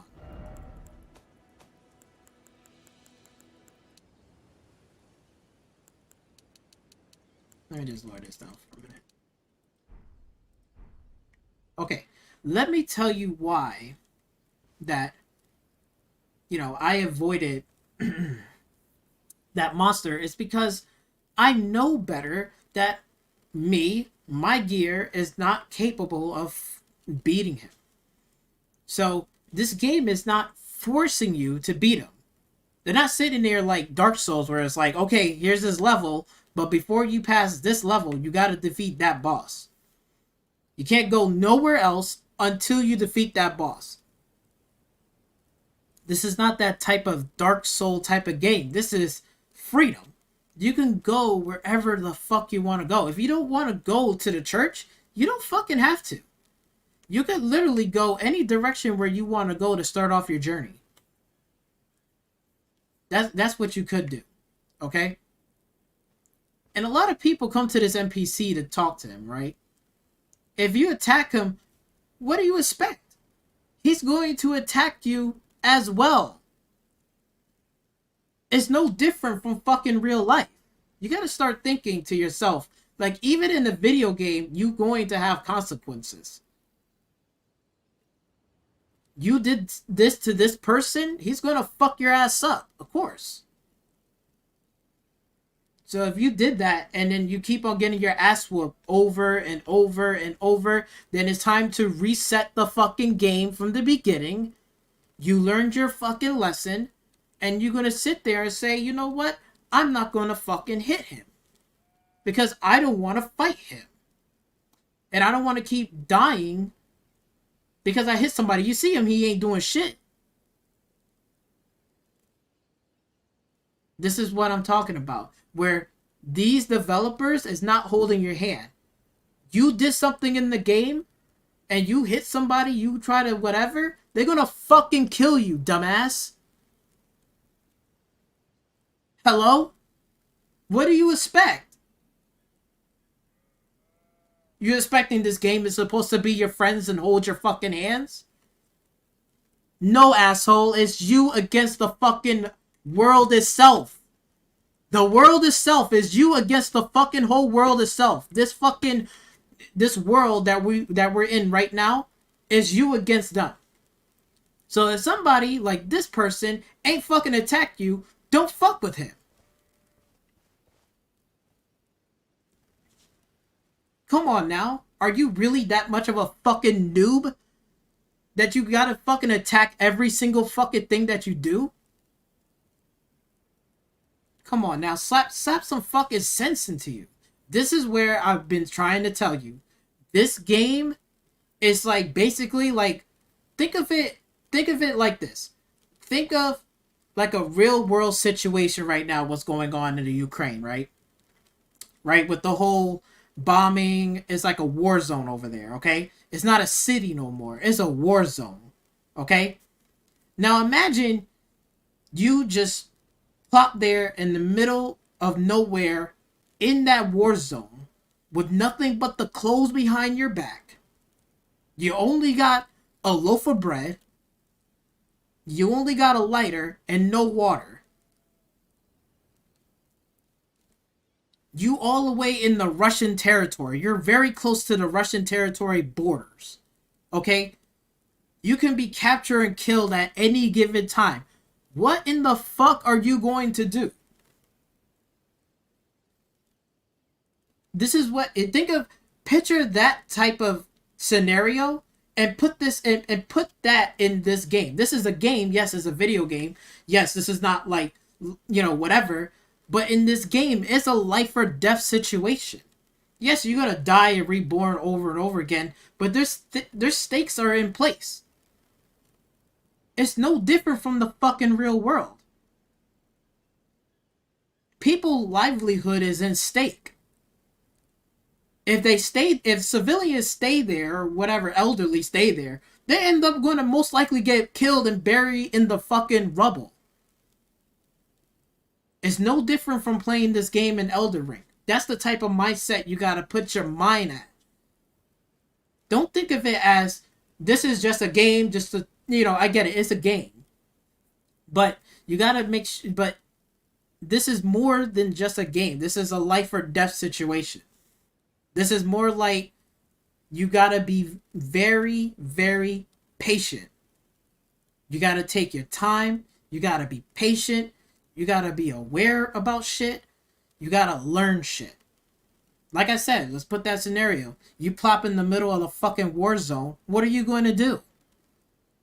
And I guarantee you, no matter how tough you are, how brave you are, whatever, I guarantee you, even including myself, we will all shit in our pants. And we will probably be freaking the fuck out because we don't even know what to do. But again, there's certain people out there that will prevail because they keep their cool. They're very calm. They gotta collect. And they gotta think, what do I need to do? How am I going to maneuver this situation without getting myself killed?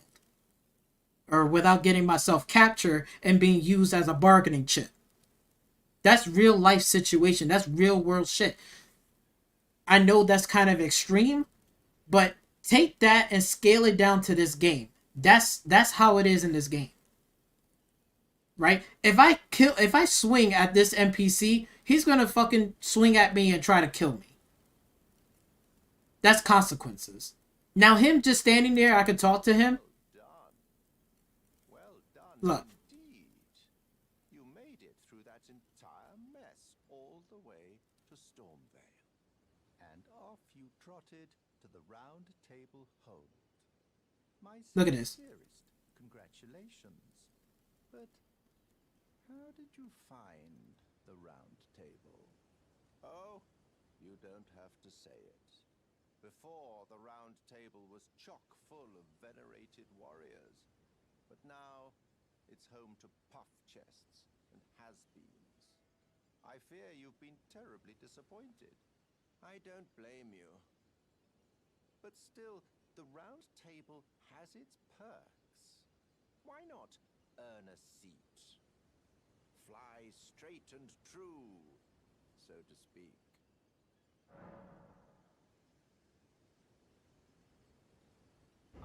Then you're interested. A wise choice indeed. To join the round table proper, you must acquire a great rune and request audience with the 2 fingers in the inner chamber. They are the purported masters of the grace that guides your kind, the tarnished. Yes. Pay them a visit, so that you may see for yourself. Look at this. You see what I mean? You see what I mean? There is no fucking question mark. I didn't even know this person. I travel all... Wait. Hold the fuck on for a minute. I travel all the way the fuck over here. Let's back up the map. I travel all the way the fuck over here. And I came back in the same exact spot. The same exact spot. I talked to him earlier. He told me that, oh, you're going to die in a secure death because you're not part of whatever. Came back and I talked to him. He's giving me credit where credit is due. If that's not... If hold on. If that's not fucking gameplay and open world design, I don't know what is. Coming back to characters that you already talked to, and you talk to them again, and they still have more fucking dialogue for you? What? It's not the same bullshit dialogue. See, this is why I like, what? Come on. He even just talked it to me. I haven't even spoken to him just when I just came back on this live stream. I just talked it to him, and he's giving me different dialogues and giving me more insight and interesting things. There's no map marker. There's no this. There's no, you gotta see this person. I could come back here anytime to talk to him. He might have even more fucking dialogue for me. Maybe if I defeated his boss or whatever, I might come back and he might have even more interesting dialogue. Maybe he might give me, I don't know, an item or something. This is what the fuck I'm talking about. Gameplay design without being spoon-fed fucking for you, and you gotta figure shit out. Now I got this information, now I'm gonna make sure that, hey, if I do defeat a few bosses here and there in this castle, maybe when I come back, I might talk to him, he might give me some different dialogue. Or if I go to the round table, meet this person, I might get a different dialogue from him. You know? Like, this is like, hello? You know what I'm saying? There's no quest marker for me. He didn't give me a quest. There's nothing popping up saying, yo, go to the round table. It's just telling you that you should go and pay him a visit. So that means I can literally go on this map and just fucking go visit them. I can do that right now. That's gameplay design 101. There's no objective. There's no, you gotta do this. None of that shit. Just here. What? Come on now. Like, get the... Man, I don't even want to hear it. But back to what I was saying. This is why you start from the beginning and you work your way up here, avoiding shit, collecting shit, selling shit. Okay? It's a RPG game. is a Souls game, but it has RPG elements, right? Collecting these, it will get you some rulings. Alright? Yes, enemies will respawn back if you fucking die and you will lose stuff. Yeah, shit is at stake. It's not good. It's not like Aloy jumping from one thing to another across and there's nothing at stake. There's nothing at stake. There's just like, yo, you're just gonna go there anyway. So like, she's doing all this dramatic bullshit. I'm like, what? You know, you could just climb right up there and just did that instead of just having to hopscotch one thing to another. Right? Boom. Just like this. If you were to kill this person right now, right?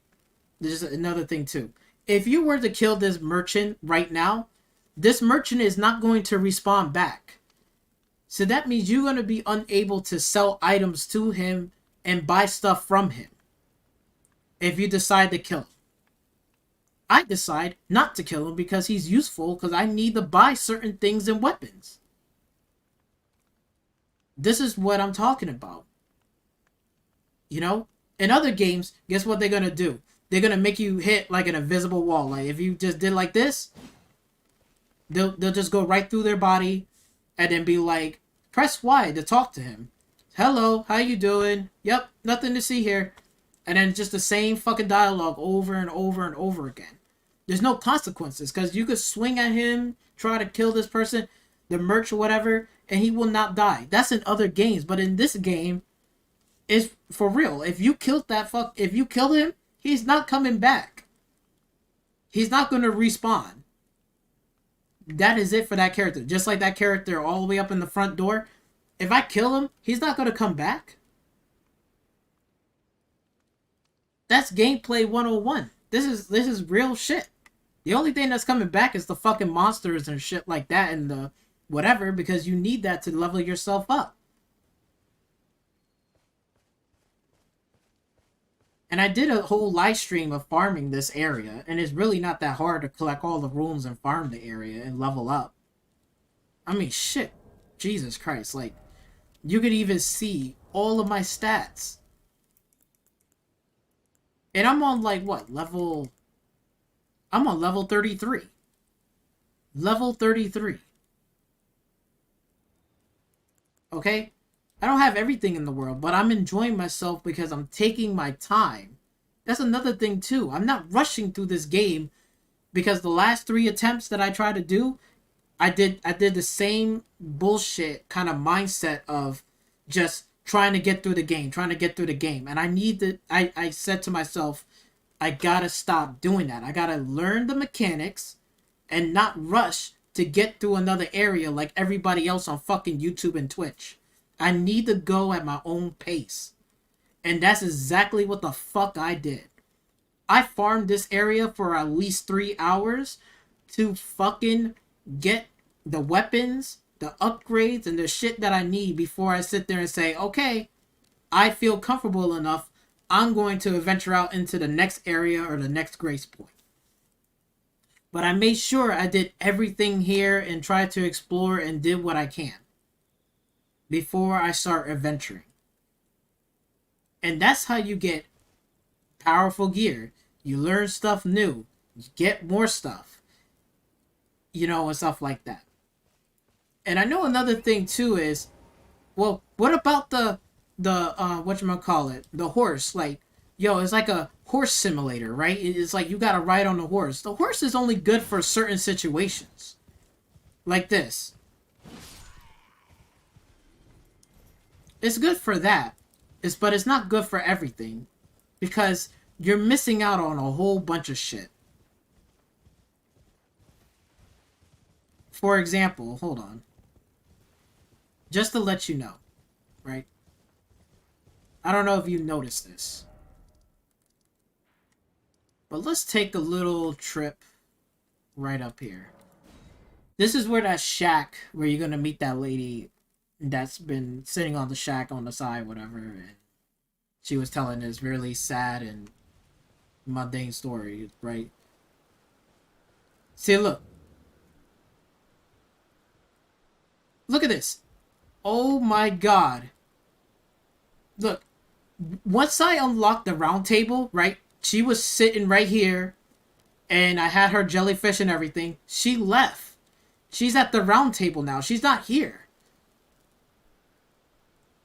Oh my god, this is gameplay. This is like the best ever. Because now, this world is evolving as this character moves forward and defeating monsters that characters that you may talk to before or met or you have seen, they probably already left.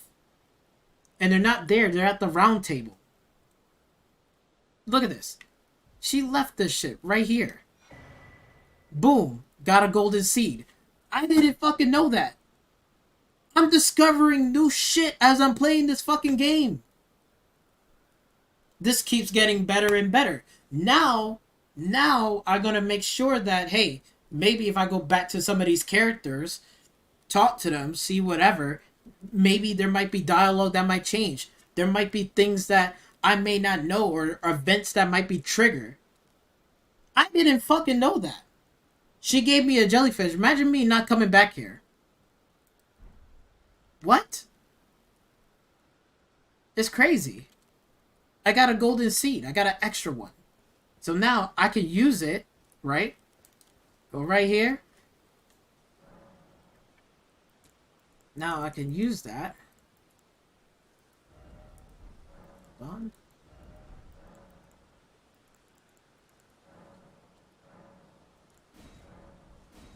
Boom.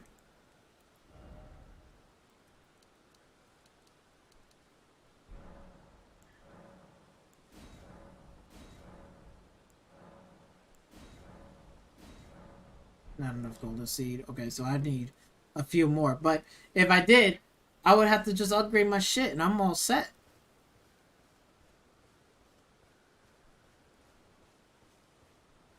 See, I avoided those guys before. See, now this is that situation that I'm talking about here. When you're traveling through the world, right? You're not sure where to go. Not sure what to do. This is why you gotta explore, and then you gotta figure out certain problems and situations.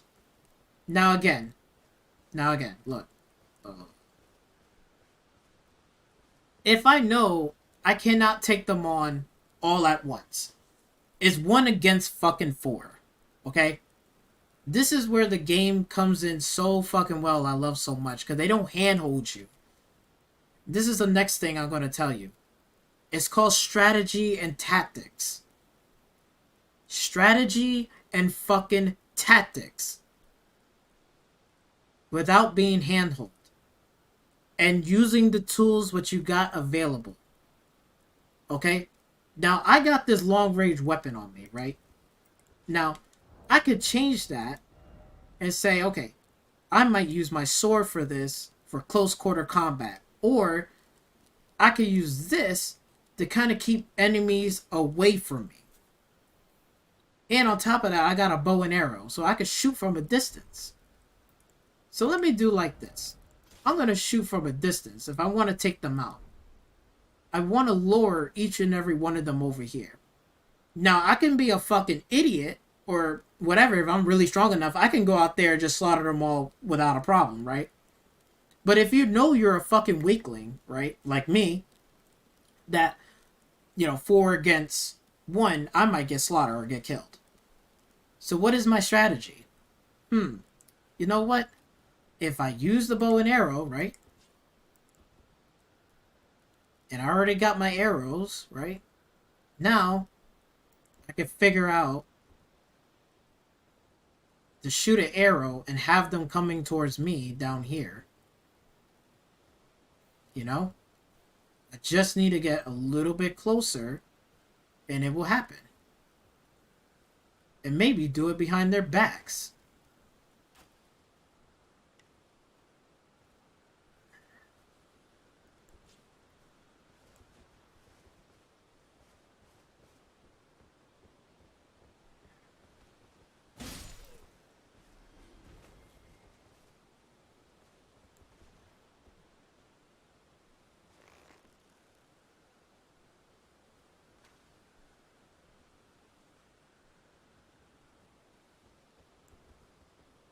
But this is strategy 101. You lure them out.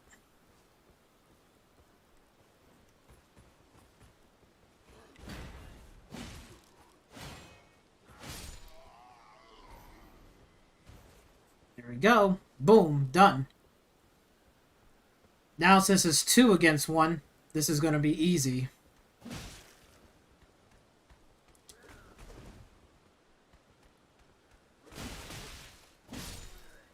Sure, I'm going to get hit, but that's fine.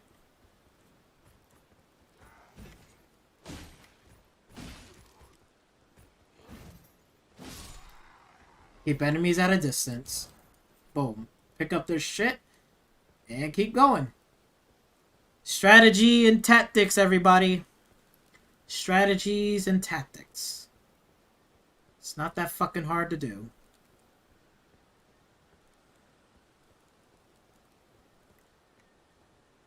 Now, for me, there's many different ways of going about this. Now, I can go to here and beat this boss if I want to.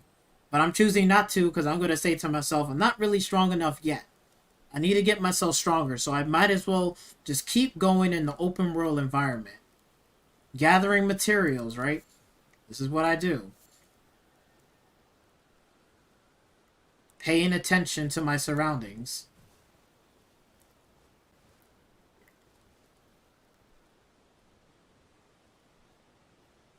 And you see how dark it is? It's dark. I need fucking light. So how do I get light? So I sit there and say, okay, I need light.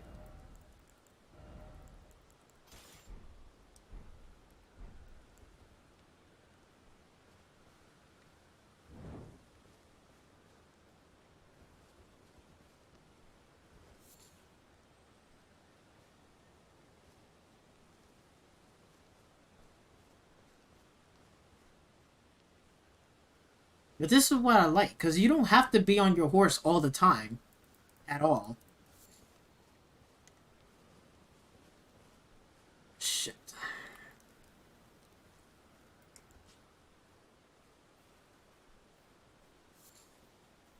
See, look, they got bats over there. I ain't trying to go near the bats.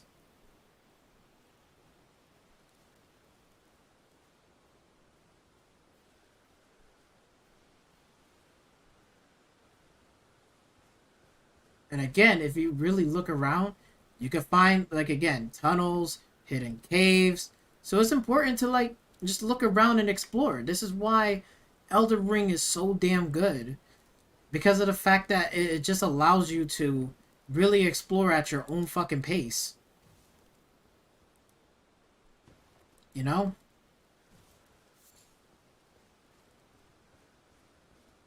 Look at this. I didn't even have to kill this lady.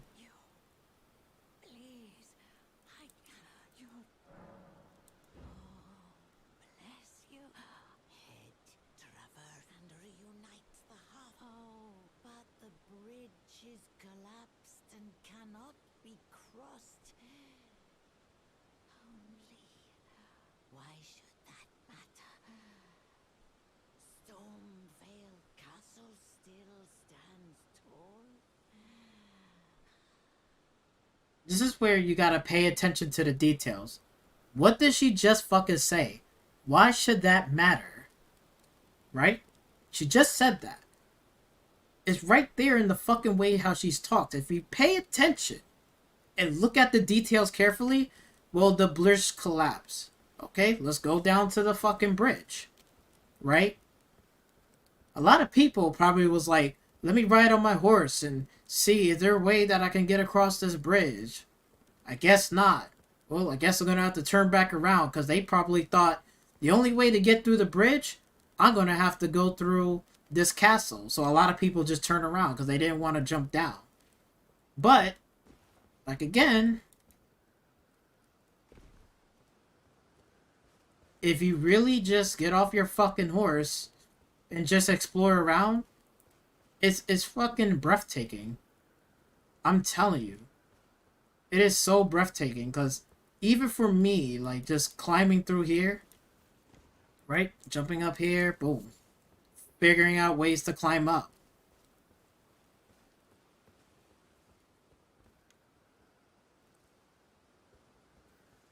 I didn't notice this was a path. I thought this was a dead end. No, it's a real fucking path.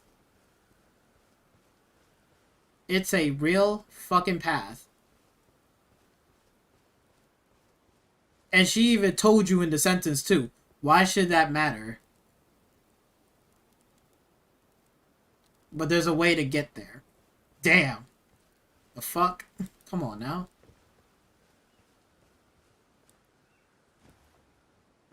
Come on, you don't have to use a horse all the fucking time and be Horse Simulator. You can literally take your time, explore the path, and collect shit, look around. Like, look at the fucking view. We went from down there to all the way up here. It's fucking stunning. This is crazy. And I'm collecting shit as I go.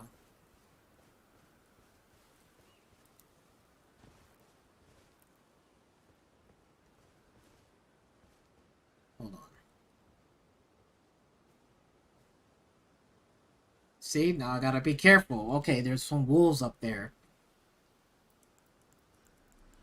I got throwing knives.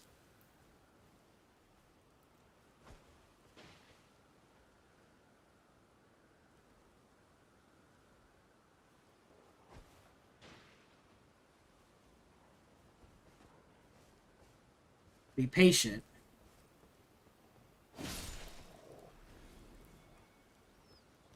Gotta be patient.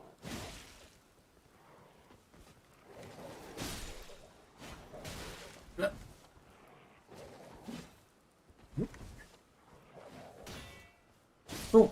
There we go. See, it's just playing the game and just be patient. Take your time. That's it. Once you got the combat down in place, it is fucking easy. Long as you bring the equipment in the right fucking gear, and you can switch it on the fly. Like, again, if I know I don't want to use it, I can just always change it.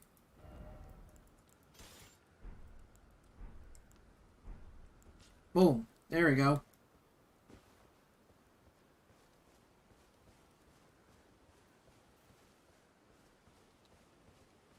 Gotta be patient.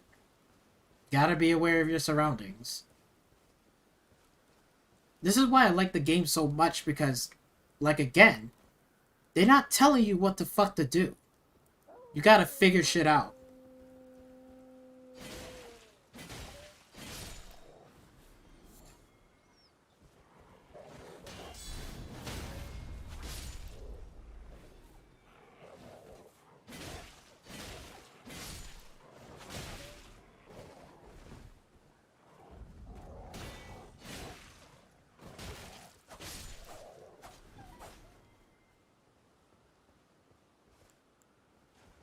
Plus,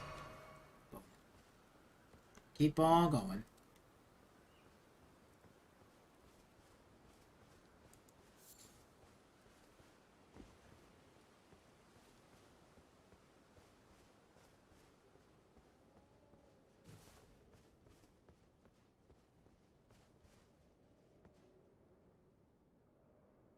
Then you made it all the way over here. You know? I'm telling you, like again, if you don't, you don't have to use your horse all the time. Just get off the fucking horse and look around, and you might discover shit that you probably didn't know. I didn't fucking know that. I really thought the bridge was collapsed. I was like, there's no way you can go around the other side. That's just me being a dumbass and not paying attention to the details and not listening to what they're fucking trying to tell you.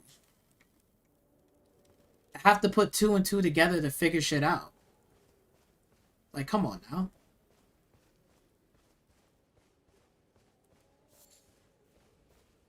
Boom. Look at this.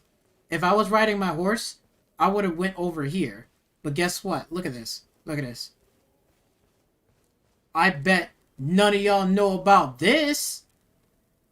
And this is hidden in the fucking woods. You walking on this path, you're riding your horse. A lot of people probably miss this and say, oh, what is that? I didn't notice that. I didn't see that. Because you don't fucking get off your horse and just look around and pay attention. Just want to go to the next area to beat the next boss. It's like, don't do that. Take your fucking time. The game is never forcing you.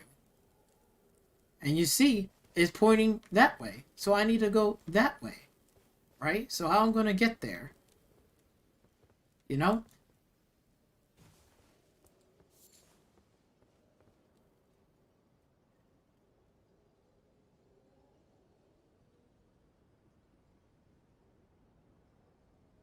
So I know there's going to be some dangerous ass shit. So now, this is just getting me prepared for what I need to do. Beyond my grace. It's not a hard game to do. It's really not hard. If you know how to do this shit, it's really not hard.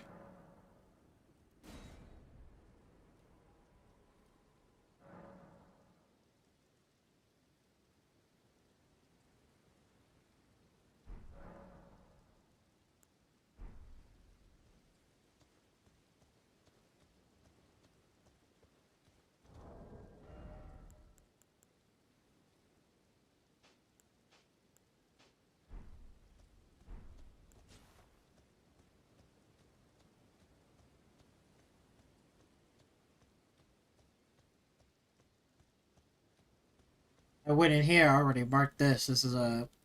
And another thing, too, I like about Elden Ring as well, that I know you sit there and they say, well, there's no map markers, there's no objectives and shit like that, right? But you can actually put your own fucking markers. Surprise, surprise. Hello. You can put your own fucking markers in this fucking map if you really want to. And you can pick whatever marker that you want. Oh, there's a guy over here. Oh, I put him over here. Bam. He's at the church. So there's a guy in there that does spells and shit. I know where that is. All these skulls, I mark that as these are dangerous whatever creatures or whatever that you're going to run across to. In this open world environment. Boom, another one over here. Another one over here. This is where the last place I ever was exploring. It cuts down to here. Right? Like, you know what I'm saying? It's just, you can put your own shit. So, like, if you wasn't sure, if you, whatever you did, you could literally put your own fucking markers. It's really not that hard. Look at this. You got this many choices for markers. You could put animals, like, oh, there's like some animals over here, right? Oh, there's some, like, whatever I need is over here. Oh, there's a chest over here. Oh, I already got the chest over here. Whatever the case may be. Or maybe there's like a dungeon or something that you need the key and you want to mark it. You could put that right here and say, oh, this is like something I need for whatever. Just for example, let's just say, all right, I want that right there. Boom. There's a chest all the way over here. So now I know when I explore, I could put that marker over here. So then if I do come back and decide to, I can do this. And then once I'm done, and also I can mark it right here on the map. Boom. So you can make your own objective markers that you want to fucking do. You can always come back later. You can sit there and say, hey, the goal is when I do beat whatever in this area, I'm going to come back and beat that boss over there. That could be an objective right there that you just made for yourself. The game is not holding your fucking hands. That's a 10 out of 10 game because I get to just choose what I want to do. Why does every game gotta be spoon-fed? They don't have to. Stop. If next generation experience I'm gonna get spoon-fed, I'm not excited for the future. I'm not excited. Shit, man. Come on. This is ridiculous. Look at this. I made my own shit. And then if I don't want it to be there, guess what? Right? I don't want it. Boom. I can unclick the marker. Right? And then I can just Oh wait, no, that's a grace period. Sorry. Where is it? I should be able to, like, get rid of it too. Yep. Place a beacon, close, marker. I can remove all markers. I could just remove this marker. Boom. Took it away, put it right back. Or I could replace a marker. Boom. I could always change the marker. And if I don't want the marker to be there, I can just simply take it off. Done. I did this objective. That's what I like about this open world game. There's so many fucking ways of going about a situation. And every situation is going to be dangerous. But again, if you play it smart, you will survive a lot longer. Just like this Skull and Bones right here. Knowing him, he's going to attack with this energy, whatever. So I know this one is going to head straight for me. But it's only going to go at a certain distance. It's not going to go all the way towards me unless if I roll back. And let him walk out here without triggering the rest of the skull. Once I can do that, I can lure him out. And then I can take over. Boom. Dodge and roll.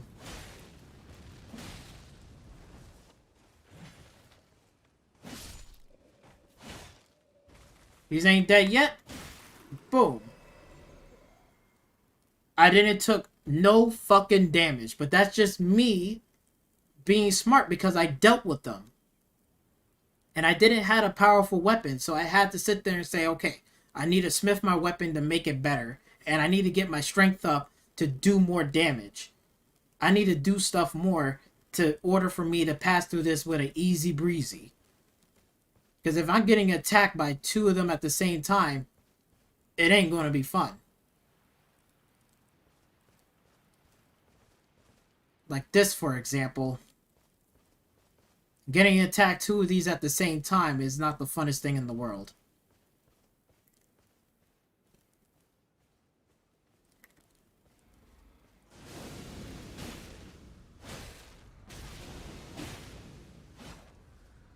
Whoa. Come on.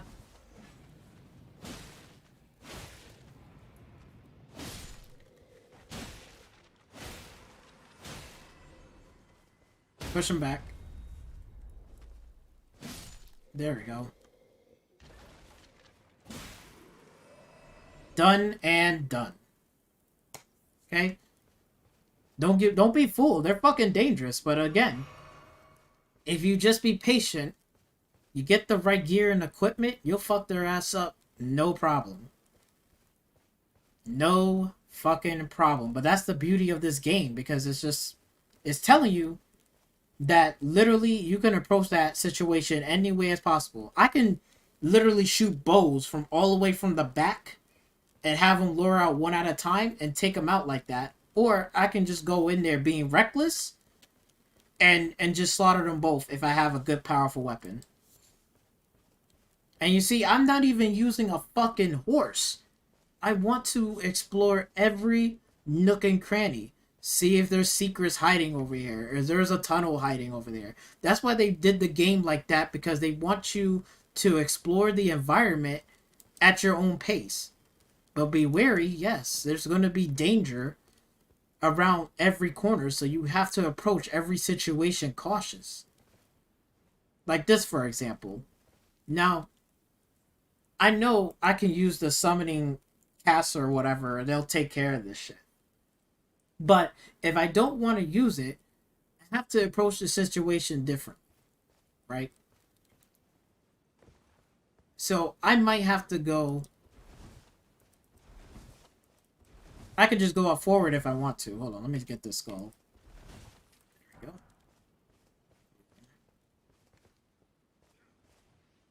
See? I can lure him out over here without them knowing. Come on.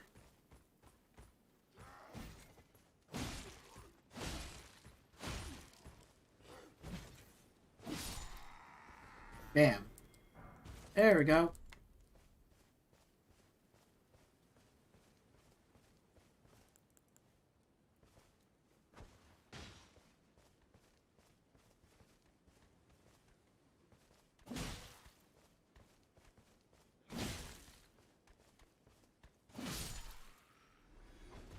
Boom.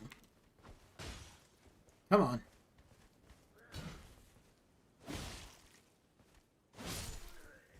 Goodbye. See, I didn't even have to summon the summoning wards. Because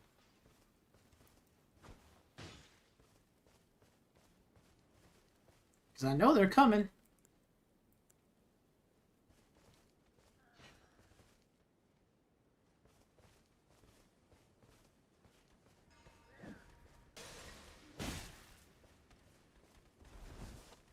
And I attracted somebody else. At least that one's stuck. Oh, now we got this one. Oh. Come on. Come on, assholes. Boop. Boink. Woo! Missed me. Oh, he got me on that one.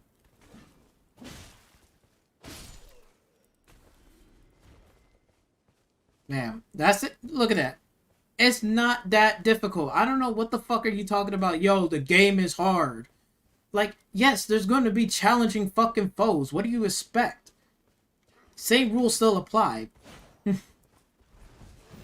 That's one reason why I like about this game. Yes, I might die over and over again and lose shit. But that's okay. That's the beauty of the game. What the fuck?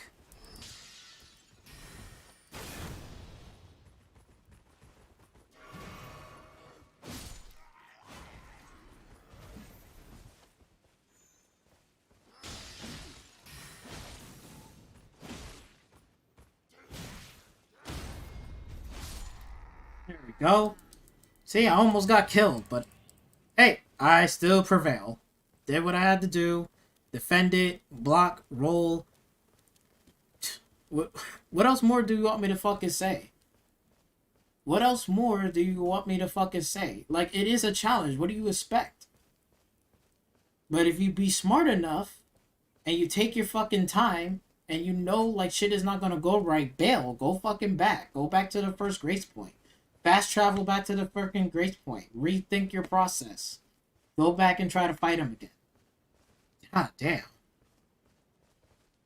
Made it all the way over here. Look at this. Easy. Like, come on now. It's hard. It's difficult. I can't play the fucking game.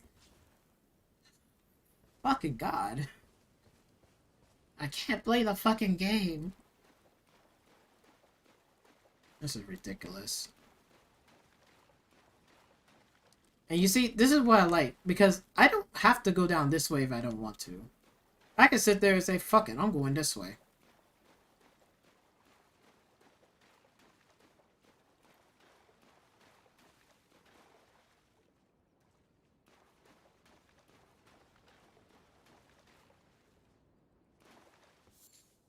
Like, sure, it's risky, but it's risk versus reward. Oh. See, I don't want to get sprayed by poison.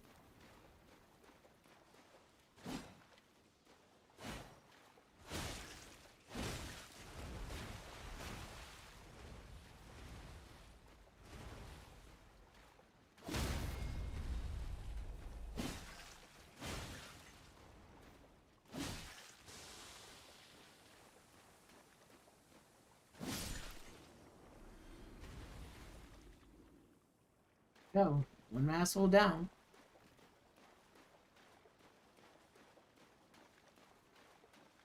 That's why if you explore on foot, you'll see a lot more shit than riding a horse, and you miss a whole bunch of shit.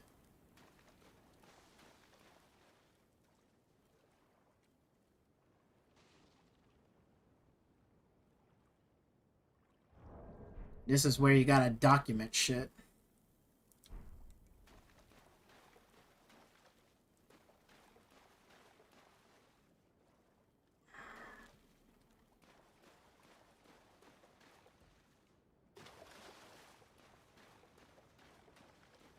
Might be a tunnel up ahead. Let's see if I figure it out.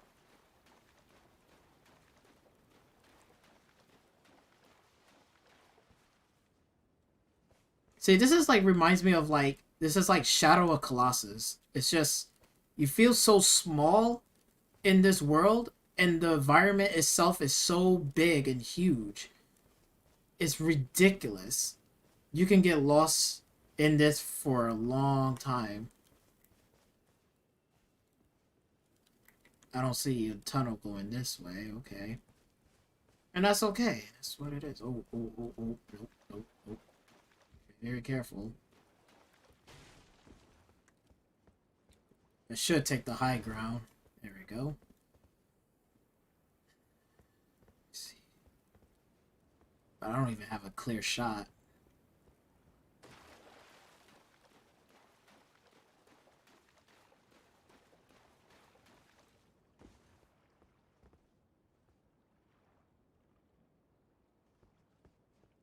So something is over there. Because you can see jellyfish is hiding right there in that corner.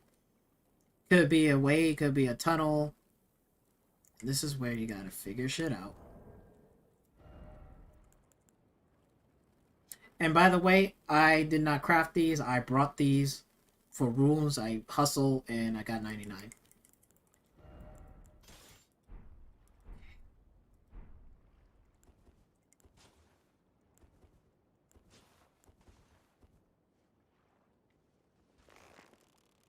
Why you always test it out? I didn't do shit.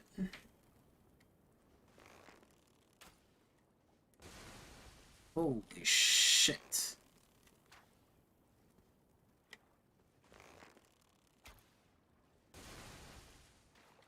Luckily, I'm on this fucking rock. But it seems like they're guarding it.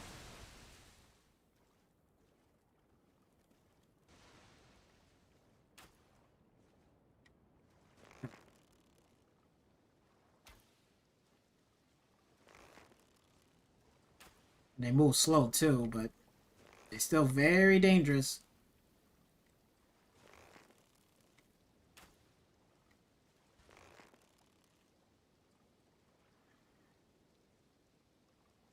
Very, very dangerous. Just trying to weaken it so I could kill it. There we go.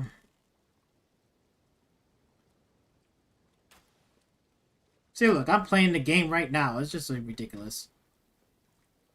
Come on. One more shot. Good. One down. Another one to go.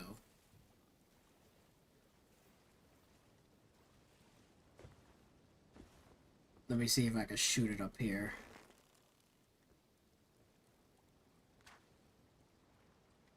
There we go.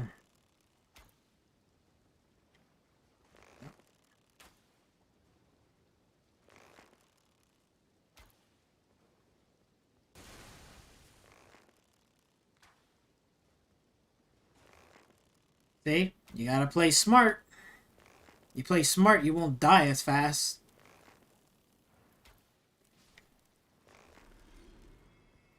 See, I wasn't an idiot just like, oh, let me jump on the horse and slap him. Nope. Play it smart. You'll live longer.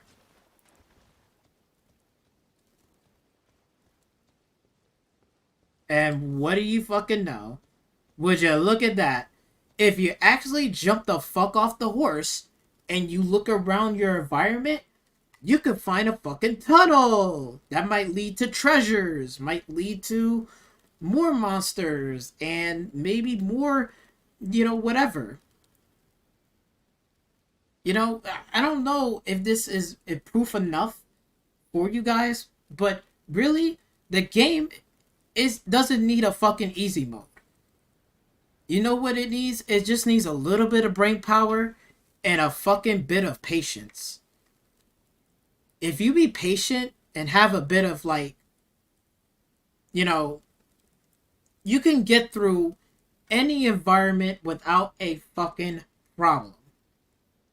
But again, you will die. Be expecting that. You will die in this game. But if you, again,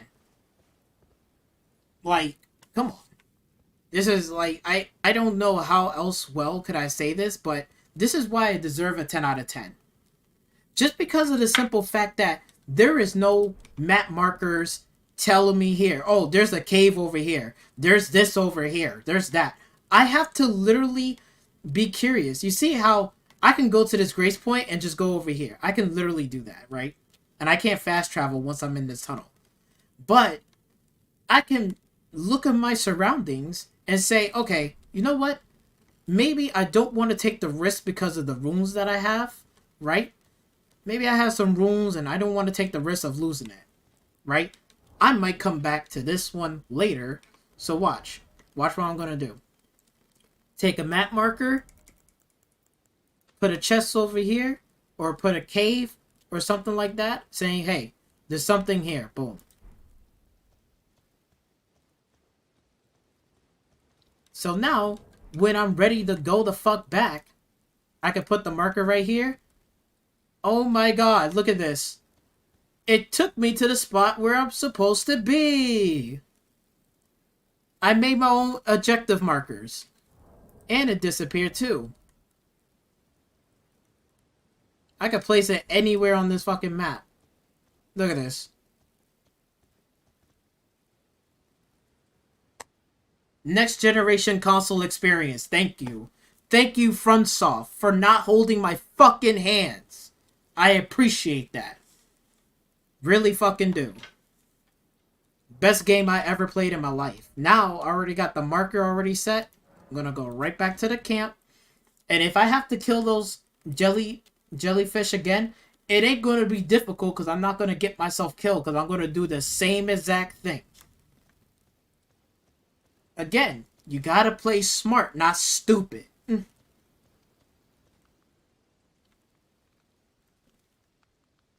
That is it.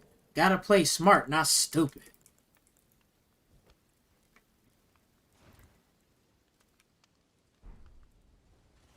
Hold on, let me make sure I save it too.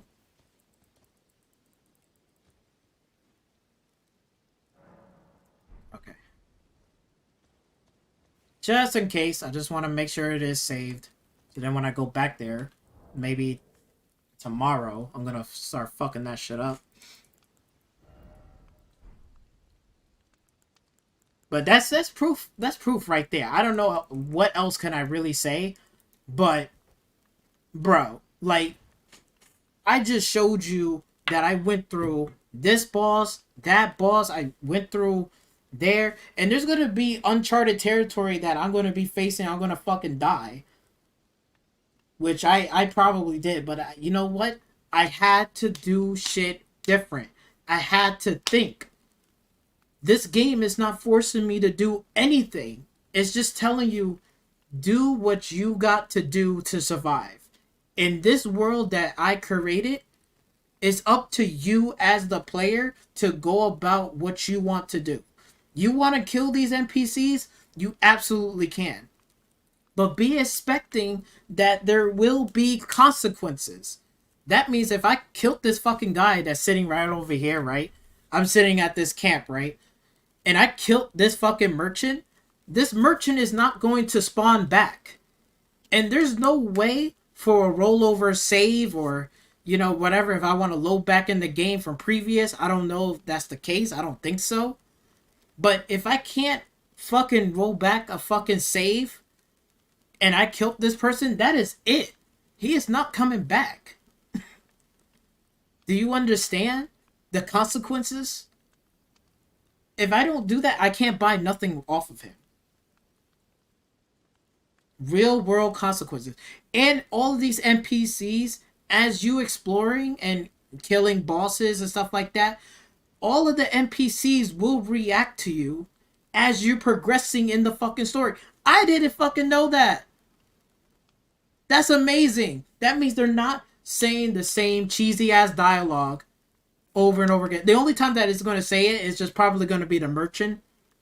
But like other side characters that you meet out in the world that you might see or you may not see ever again, or you might run across to again, they might have different dialogues for you depending on what you're doing and the choices that you're making. If you killed somebody, you know, it's gonna affect the story. It might affect the dialogue of that character. You know, it's crazy, but it's actually in the fucking game. It's like, wow, damn, FromSoft. I was blown away. I'm blown away. I just went back to that cabinet and I met that girl way earlier in the game. I didn't know she left like a rose and another like whatever that apple seed. I didn't know that. I had no idea until right now. This is like new shit I'm discovering. And that's amazing. Who does that in the open world game? I haven't seen that on a PlayStation exclusive console in since forever. I haven't seen that type of level of detail and type of care in a fucking game like that. This is why it's a 10 out of 10 game.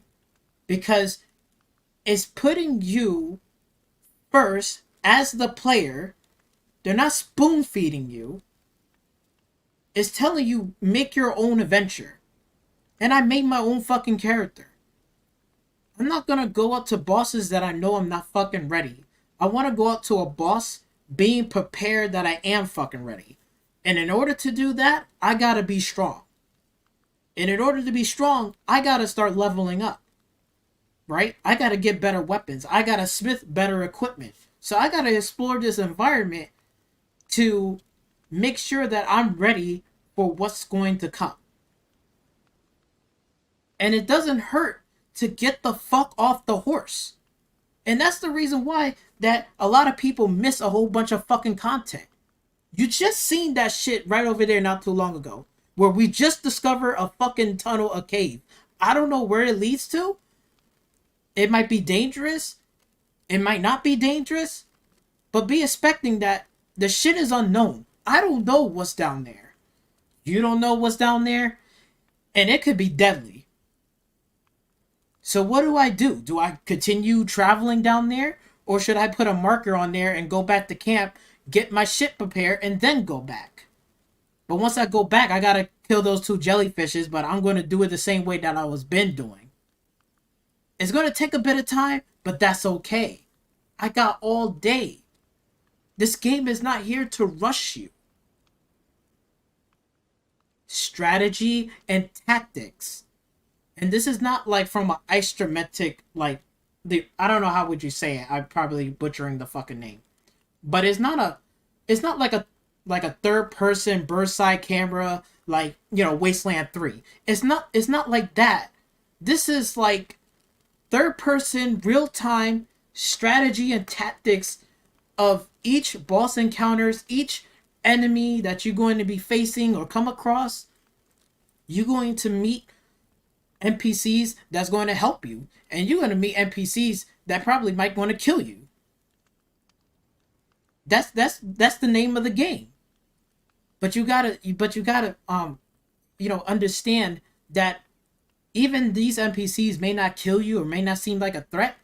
Don't sit there and expect that, oh, they're just gonna spawn back, so I'll get to buy all my shit, just like Far Cry or any other Ubisoft, whatever, PlayStation exclusive, Xbox exclusive title game. They're just gonna spawn right back without any fucking repercussion, without any fucking... No, you are going to get repercussion. They're just not going to come back. So if you want something, you want to buy this, you want to get this, too bad. You can't get it. You want to get rid of some of your rooms, maybe you want to buy something or whatever, so then that way when you go into a tunnel, you're not stuck with like 20,000, 30,000 rooms, you know what I'm saying? You got to use it. Right? Come on now, this is really a hard game. I can't see this being a hard game. I mean, sure, yes, there's challenges, there's difficulty. Yes, you will die. I plenty much die, but, again, it's just being patient. If the boss is too fucking hard, walk the fuck away. Go somewhere else. Become stronger. Then come back and whoop his ass. That's what you do. Hello? Does your family members or anybody else in your fucking household spoon fed you shit? Or did you just get the fuck up and say, yo, I'm hungry, I want to make a sandwich, I'm gonna go downstairs and make it? Or do you have like Google or Alexa assistant to give you step-by-step instructions on how to fucking make a sandwich? Get that through your fucking head. Do you do that? No. You get the fuck up, you go downstairs, you make your own fucking sandwich. How fucking hard is that? It's no different in the game. They're not forcing you or rushing you or feel any type of pressure. Play the game at your own fucking pace, just like I am. I'm playing it at my own pace. I'm not rushing towards the end and saying, yo, I'm gonna beat this boss today, I'm gonna beat this boss tomorrow. Stop following the fucking YouTubers and the Twitch streamers. They don't know shit. They're just as fucking clueless and dumb just like you are. First time playing the game. Don't think they're fucking experts, because they're not. They are just as fucking clueless and just as fucking lost, and they have died way more fucking times, whether they are an expert or whatever in, you know, in any Dark Souls series, Sekiro. I don't give a fuck. Whatever the fuck game that you're thinking about, they are not no fucking expert. You know what they fucking do? This is what they fucking do. Let me tell you a secret right now. What they do is, they get the game early. If they got a review copy, they get the game early, right? They play the fucking game, right, ahead of time. And then they restart their fucking character and act like, oh, this is a brand new character. This is my first time ever playing this fucking game. It's easy to lie to y'all motherfuckers. Because you can't fucking tell whether this person really is an expert, or did this person just restarted the game and he played it ahead of time and try to act like he doesn't know shit. That shit can happen. It can fucking happen. So these people are not experts. They probably died just as many times. They got stumped on many times. They probably missed certain shit. I bet you a lot of people right now, they didn't even know about that tunnel. They had no fucking idea that there was a tunnel over there. Some people probably passed by it. Right?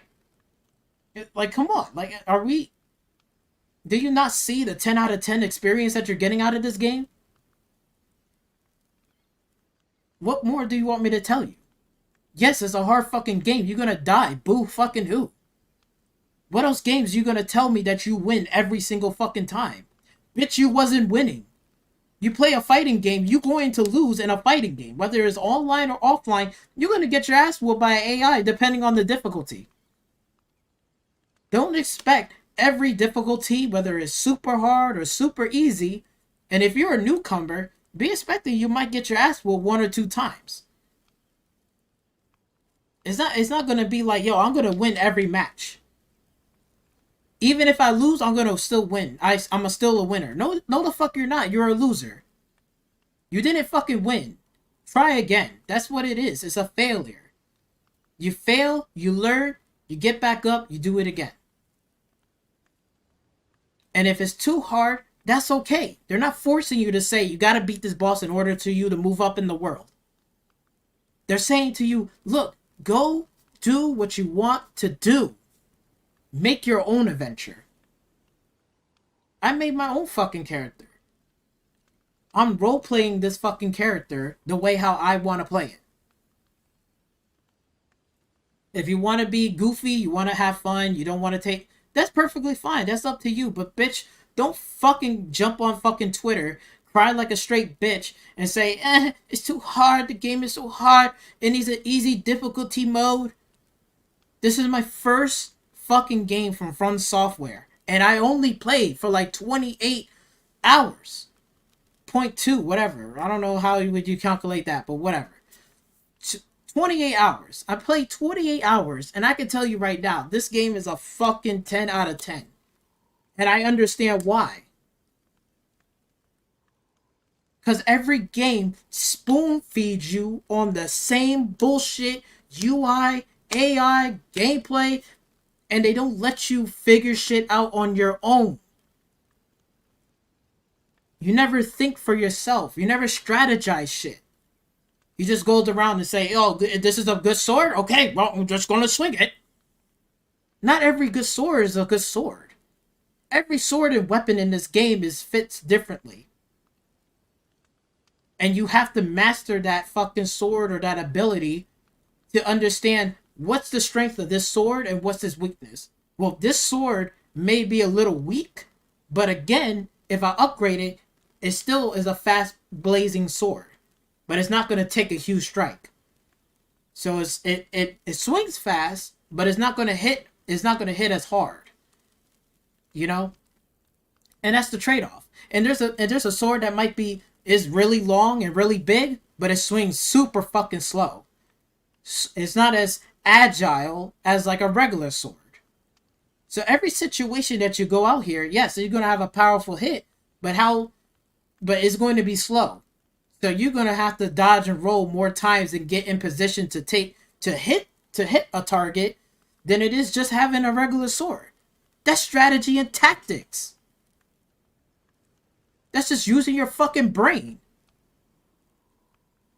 This is the MMO without having the extra bullshit of an MMO.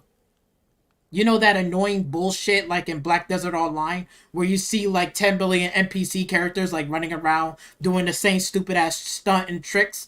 It gets annoying as fuck. This is not like that. This is a single player RPG game without the MMO extra bullshit glitter sparkles to it. You're getting all the goodies in it, but you're not getting that extra bullshit filth all over the screen. That's what this game is. And it done it so well. It's a step better than even Breath of the Wild. Breath of the Wild is fucking trash. It's not even a good open world game. I can tell you that right off the bat. It looks cool, but that shit was so desolate and boring as fuck. They only have sections here and there. It was no different from Wind Waker. Wind Waker was the opposite. It was basically, here's the full of sea, but there's little islands, little places you can go. Breath of the Wild did the exact opposite. Here's a whole bunch of land, very little water. But there's things that you can explore and do. That's what it is. In a nutshell. And they just added certain little things you can do. But in this game, they take it a step beyond. They say, no. We're not giving you anything. You gotta find shit on your own, and you gotta pay attention to everything and figure it out. If you don't fucking know, ask your friend across the street. But he ain't gonna beat the game for you. He's gonna be just as lost or just as stumped, or he might know some things that you might not know, and you go over there, you figure it out. Oh, I didn't know that. Okay, now I know how to do this. Learn the fucking mechanics. Every game that you're gonna you're gonna have to learn it. And it's called practice. You got all fucking day. Where are you going? You work at a 9-to-5 fucking job, 8 hours a fucking week. You're coming fucking home. What the fuck are you doing? What are you rushing for? You're playing a fucking game. Chill the fuck out. Just like this game. This game is not pushing you to go beat this monster tonight. No. Play it at your own fucking pace. Get stronger. Build up. Smith weapons better. Make weapons even stronger. Get better armor. Equip better. Learn the mechanics. Do that. Take your time with that. You got all fucking day. It's not like you're doing a fucking review and posting it up overnight. I'm telling you. I'm fucking telling you. I don't know. Come on. Come on now. And I faced a lot of tougher enemies. I even died in this fucking lake over here. I died at least 3 times right over there. I died a couple of times. But at least I know what to expect and what enemies that this enemy is capable of. They got a fucking horse? I'm going to jump on my horse and fuck his ass up. If they're on the ground, I'm going to fuck their ass on the ground. I know that sounds kind of weird. No homo. Okay, pause for a minute. All right, that sounds weird. But you know what I mean. I'm battling. I'm trying to figure shit out to get through this fucking forest without just cheesing my way through, just like jumping on the horse and I'm just riding off. I'm taking my time, I'm going on foot, and I'm exploring every nook and cranny. That's how you get stronger. That's how you get better. Yes, you're gonna die and have to come back to the spawn point, and you might gonna lose your rulings. Okay? And that's okay. You can always get them back. There's plenty of ways to get fucking rulings, so it's not like this is the only way. Like, oh my god, killing enemies is the only way to get fucking rulings back. No, you can sell fucking items, you know? You if you collect some of the flowers and some of the fucking environmental stuff and you sell it at the merch, that can be 800 rulings just right there. And if you collect it over the course of the time period, bro, you can have like almost what, like 10,000 rules, no fucking problem, right then and there. Boom, it'll come back. If you collect and stash and save it and keep it, you know, whatever, bro, you can get your fucking rules back without a fucking problem. I don't see the fucking issue. And if you got a farm in an area for enemies to get more rules, do that. No shame in that. That's what you gotta do. That's what I did. How did I got stronger to move on to the next area? I fucking stayed there for like, and I did it about like almost like 5 to 6 times. Yes, it's tedious. Yes, it's whatever. But if I don't do it, how can I face the next monster ahead? How can I deal damage if I can't even build my own fucking character up to be strong? Do I even have the right weapons to deal with the situation? Right or wrong? I'm telling you, I'm done ranting on this. All I gotta say is, this fucking game is a 10 out of fucking 10 experience. Hands down, one of the best games of the year in this generation. Hands down. Horizon Forbidden laid to rest ain't got shit on this game. Ain't got this game put Horizon Forbidden West to shame. It put GT7 to shame. It put a whole bunch of games on, even on the Xbox side, to shame. It put Halo Infinite to shame. It put fucking Forza Horizon 5 to shame. This is like the game, like, they don't even hold your hands. This is like, you on your own. This is at default. This is default. There's no, look at this. There is no fucking menu in here that says any easy mode or anything. All you got is this, camera, this, that, and that is it. This is it. That's the only fucking thing you ever have. Come on now. 10 out of 10. 10 out of 10. Hands down. No way. It's over. It's a wrap. Okay? And again, just to reiterate, I am not a fucking FromSoftware fan. This is my first time playing this game. And I can sit here and say, I understand now. I want to play more of this game. It's clicking to me now. Now I get it why. Now I get why it's a 10 out of 10. Because it feels so rewarding without being spoon-fed. You're just discovering shit on your own. You're strategizing shit on your own. You're creating the character you want.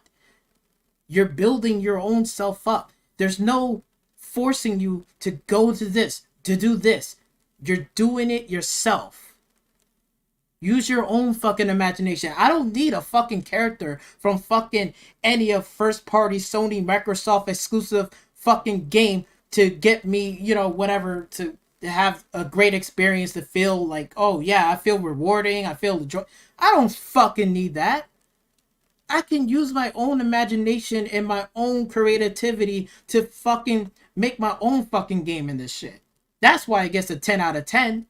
Because everybody has their own experience. Everybody is going to tell you something at school, a secret that you may not fucking know. Then when you go home and then you go find it, you be like, holy shit, I passed this shit. I didn't know this. What the hell? I didn't have to look up a guide. I just, oh shit, wow. And there's shit that you can discover. There's layers to this. There is layers to this. 10 out of 10. And if you're a fucking noob and everything, like I said before, Learn the fucking mechanics. Take your fucking time.